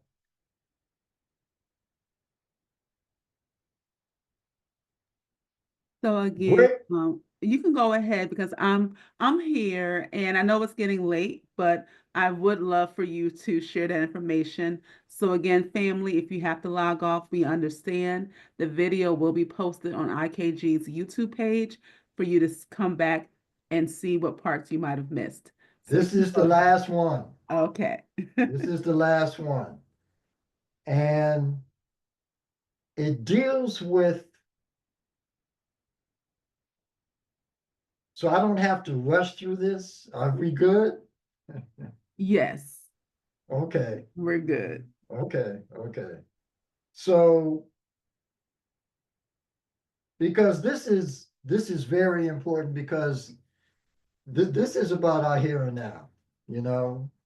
It's about what we're living through and in right now. Um Our ancestors have designed, well, I can't even say they designed, but they have acknowledged four great cycles or ages that move through the entire human timetable.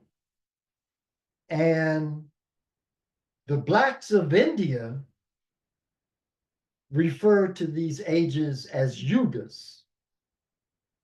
The first one was the Satya Yuga, which was 1,000 or 1,728,000 years.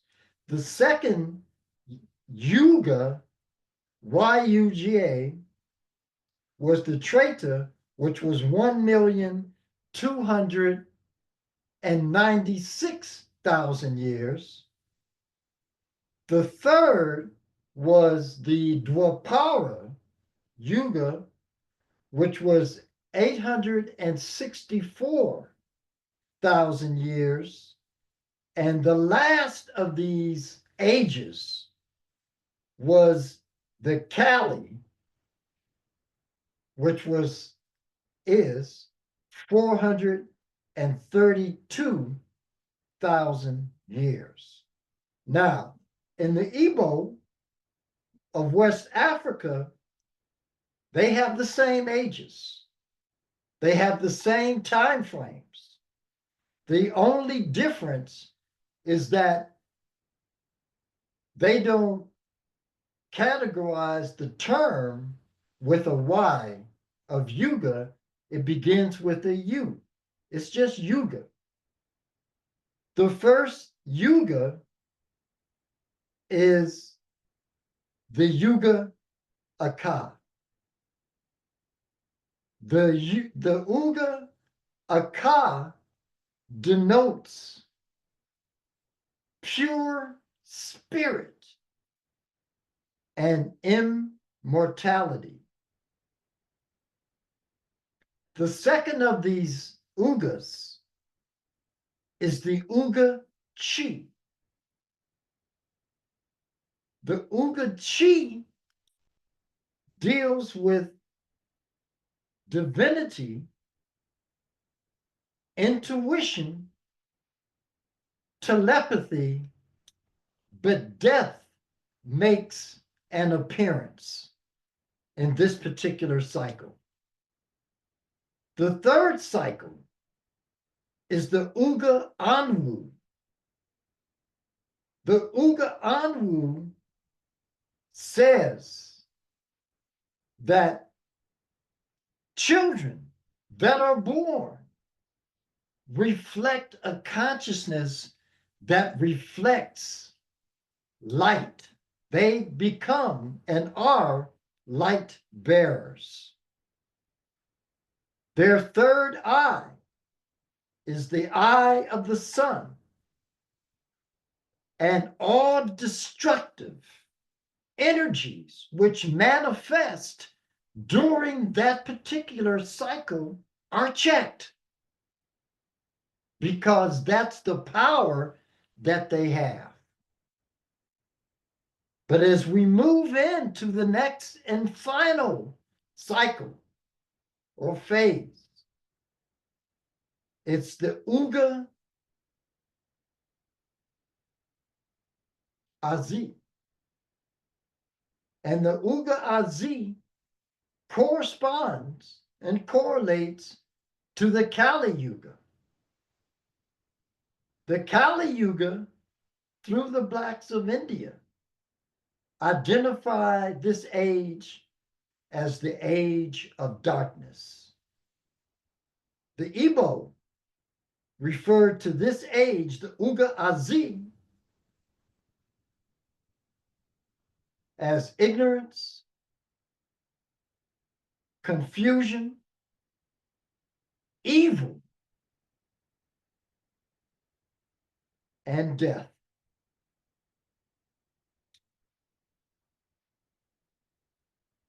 We are in a period entering into a period where a massive reset is taking place on a variety of different levels. Rhythm deals with what they refer to as the swinging of the pendulum from one side to the next. And as this pendulum of the ages swings from one side to the next, compartmentalized aspects appear which create very specific realities for us to either appreciate, endure, or go beyond. Where we are right now is in a place, a time where there are two resets that are manifesting. The first reset is a reset made by man. That reset is an abomination. It's the critical and essential distraction from where we need to go and what we need to get to in this time where all kinds of downloads are moving in from the solar, stellar, cosmological realms onto this planet, affecting every form of organic life. Very, very important. Very, very important.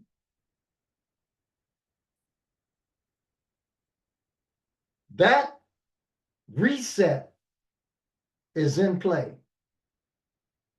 But there's another reset. And that reset is the reset that will be implemented, initiated by nature. As we move into this new era, and from what various accounts have, in terms of information, have delivered to me, we move officially into the age of Aquarius in 2039. And if indeed we move and that date holds accurate and true, when we move into that particular time period, we can't have dirty shoes. We will not be allowed entry into that frequency unless we have made the necessary cultivational refinements that give us that frequency to move forward, upward, and outward. An old Hopi saying says, there will come to be a tear in the fabric of time and space. And all those who have prepared themselves will be able to walk right through. And this is where we are. Right now, there are so many things that are in the way purposely that are being put on our path to distract us, dissuade us from going into that reservoir of just higher frequency and consciousness to determine the pathway that's set for us, that we want to manifest for us, to get on, travel, and bring in this new dawn. And we've got a big job. We've got a really big job because so many of us don't really know. We get caught up in a lot of the political jargon. And we don't even know the bullets that we have dodged over the last few years. Let me again share my screen. I could go way deep with this, but I'm just going to show you this one piece.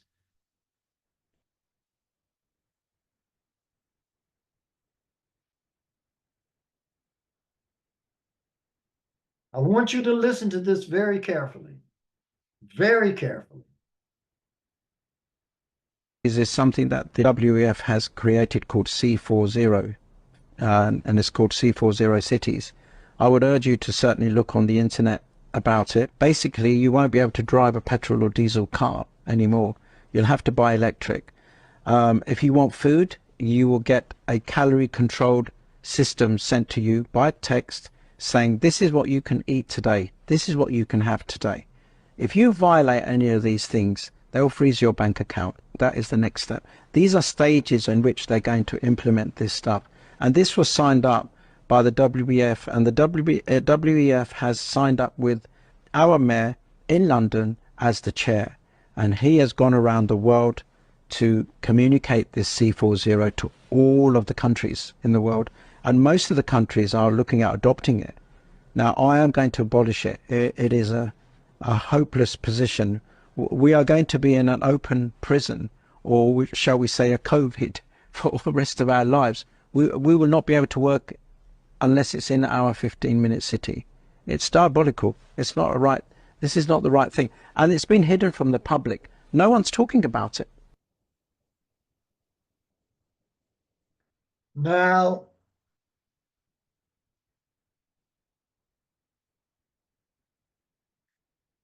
y'all ain't gonna like what I'm getting ready to say. But this is a bullet you dodged. Over the last 4 years, you dodged a major bullet. Because my city where I live is a 15-minute city. DC is a 15-minute city.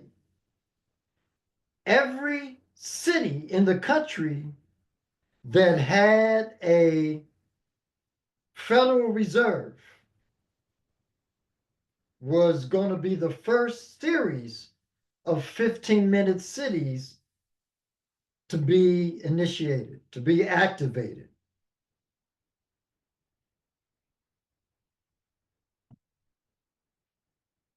With the 15-minute cities comes the social credit scoring system, the CBDCs, all of those things that were all about the removal of your sovereignty and the enslavement of your person. All of that was set to go. And it's a bullet that you dodged. I did a presentation up in New York last year, and I asked, it was like over 100 people in the room. I asked, how many of you all have heard of Klaus Schwab and the World Economic Forum, the WEF?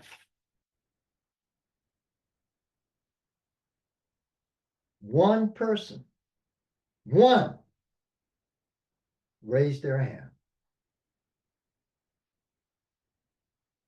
We've got to understand the game. We've got to understand the game.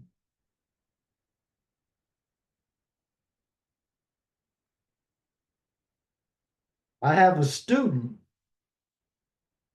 one of my Qigong students, and her saying is understand the game and then choose not to play. And that's it. You know, each one of these axioms was easy, a 2-hour presentation within itself. And there's so much to be said. What I can say, like right now, with respect to where we sit, where we stand, they're coming for the money. That's going to be the first thing. You've got to keep an eye on the money because the global financial system is going to shift radically. It is going to shift. We're moving into digitization and tokenization of all commodities and all assets. All of them are going to end up on the blockchain. And in our community, we don't know anything about that. We don't know anything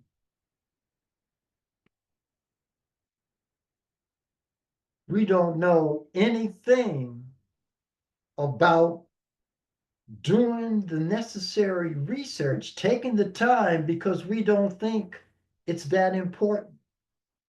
We think that it's something that will just blow over, but it's not. It's not going to just blow over. And I'm going to give you 2 pieces of information. The first, make some investments now into silver. You can go fractional with gold. You don't have to deal with a gold ounce because nobody's going to be able to even handle and deal with gold ounces. So you want to go, if you go gold, go fractional. 1/10 ounce, grams, that's practical, relevant. Silver at this particular point in time, you can still go ounces. But in the next couple of months, silver is going to be out of reach for you because that's the game. The game is to put all resources out of reach for the common individual, those who are working every single day. That's the goal. So when we spin back in to this reset, you're going to be trapped if you haven't made the right moves. I'm going to give you the name of a bullion bank. I want you to look at this and check it out. And it's a cooperative bank. It's called UPMA.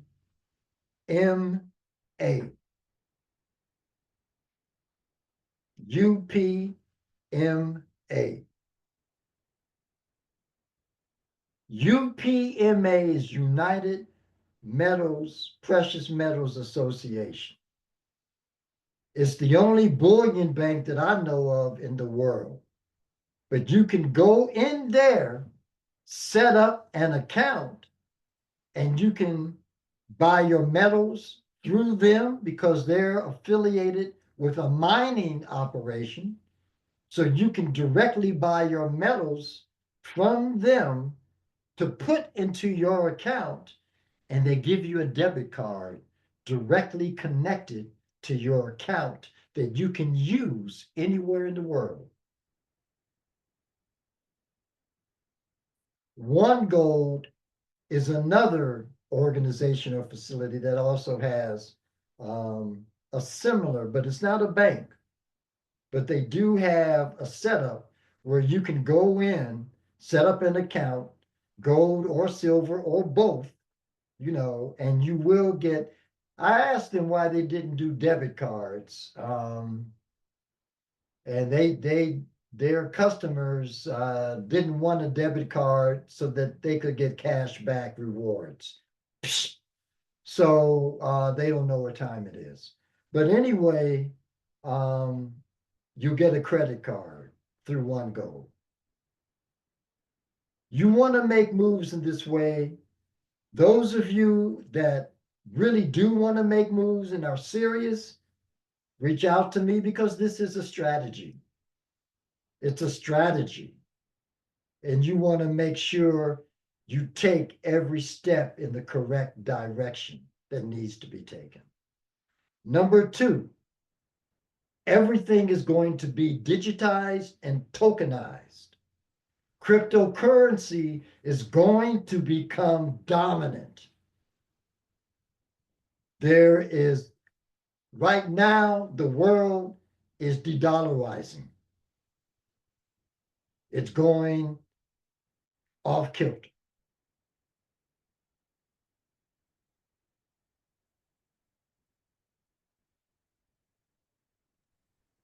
Yeah, I'll hit you with that. I'll hit you with that. So with cryptocurrencies, this is the key. You want to look at what are called the ISO 222, 20022 family of cryptocurrencies, because these are the cryptocurrencies that are going to be used at different points in time to bring in, to usher in the total reality of digitization and tokenization. And there's only a handful of them. Algorand, XRP, Hedera, these XLM, Cardano, these are all primary cryptocurrencies that are in the ISO game that are going to be used to make this shift into digitization. Be aware of that and, utilize. Brother Wayne. Yes. Okay. I think this is a good stopping point. I've got one thing I'm going to read and then I'm done. Okay, awesome. Okay. So I'm going to end with this. And this is also an ancient future. As a matter of fact, it's at the back of Rhythm. And it's a quote that comes from a series of quatrains from Nostradamus, who is penned as one of the greatest seers in this particular epoch that we know of. And it reads like this: when Saturn is in Aquarius and Sagittarius is ascendant, disease, famine, and death by war as the century approaches renown. Neptune will shake fire from the Earth's center, causing a great earthquake in the new city. Two great rocks will make war a long time. The sound of a rare bird will be heard on the pipe of the highest story. Death and cries are heard within the great circle, and the bushel of wheat will rise so high that man will eat his fellow man. The blood of religions will flow freely in great abundance like water. Woe, ruin, and hardship to the clergy. In time, the divine word will bring mystic deed, body and soul, and spirit having all power.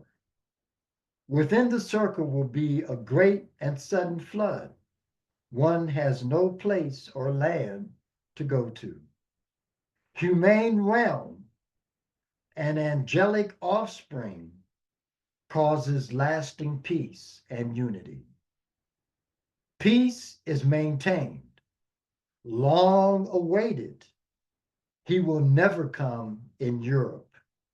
He will appear in Asia, one issued from the great Hermes. He will be over all the kings of the East. And Saturn, again late, will come back, and dominion will be changed to the Black nations. I end on that.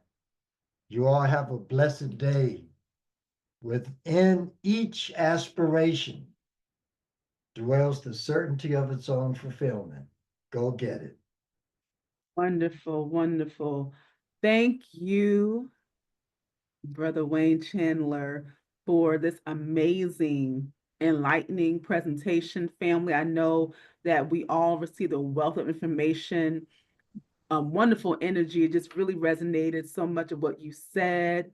And I see the time. So we are going to close out, family. I did place in the chat Wayne Chandler's website where you can go and learn more about some of his upcoming events as well as purchasing his books. He is also on Facebook, so you can go to Facebook to find him and message him. Thank him for tonight's program and ask any questions you may have. Brother Wayne, is there any other way that you would like for people to contact you? My website is really the best, or Okay. you can reach me by email, and my email is WayneBChandler@gmail. I mean, that's pretty straightforward. Okay, so you got that. So you have Facebook, the website, and you have his email address for any follow-up questions. I do want to invite you all out to our next Wisdom Wednesday, which will take place on May 21st. We will have Brother Paul Abina checking in all the way from the UK. My And he will boy. be presenting, yes, yes, wonderful brother, powerful speaker. He'll be presenting on comprehending time, a key to mental freedom. So for those of you who might have seen Anthony Browder present on this, utilizing this beautiful, massive timeline of African history, Paul Abina, if I'm not mistaken, he is the one who created that timeline. Yep. So he is the speaker Yep. for next month. So you definitely don't want to miss that. No Thank question. you. Yes, yes. Thank you again, everyone, for tuning in. Brother Wayne Chandler, thank you again for presenting for our Wisdom Wednesday. It's And my if there pleasure. is any final word for the evening you would like to share with our audience, feel free to let us know what that is. I just want everybody to get proactive, and just make it real. I mean, take these 7 principles, put them into your life, because they're there so that they can be altered, manipulated to your benefit. Absolutely. You've got the key. You've got the key. Thank you for giving us and letting us know we have the keys and giving us strategies that we can use to unlock doors of opportunities in our lives. So thank you all again. Thank you for coming out, family. Have a beautiful, blessed rest of your evening and see you next month. Peace. Peace and blessings.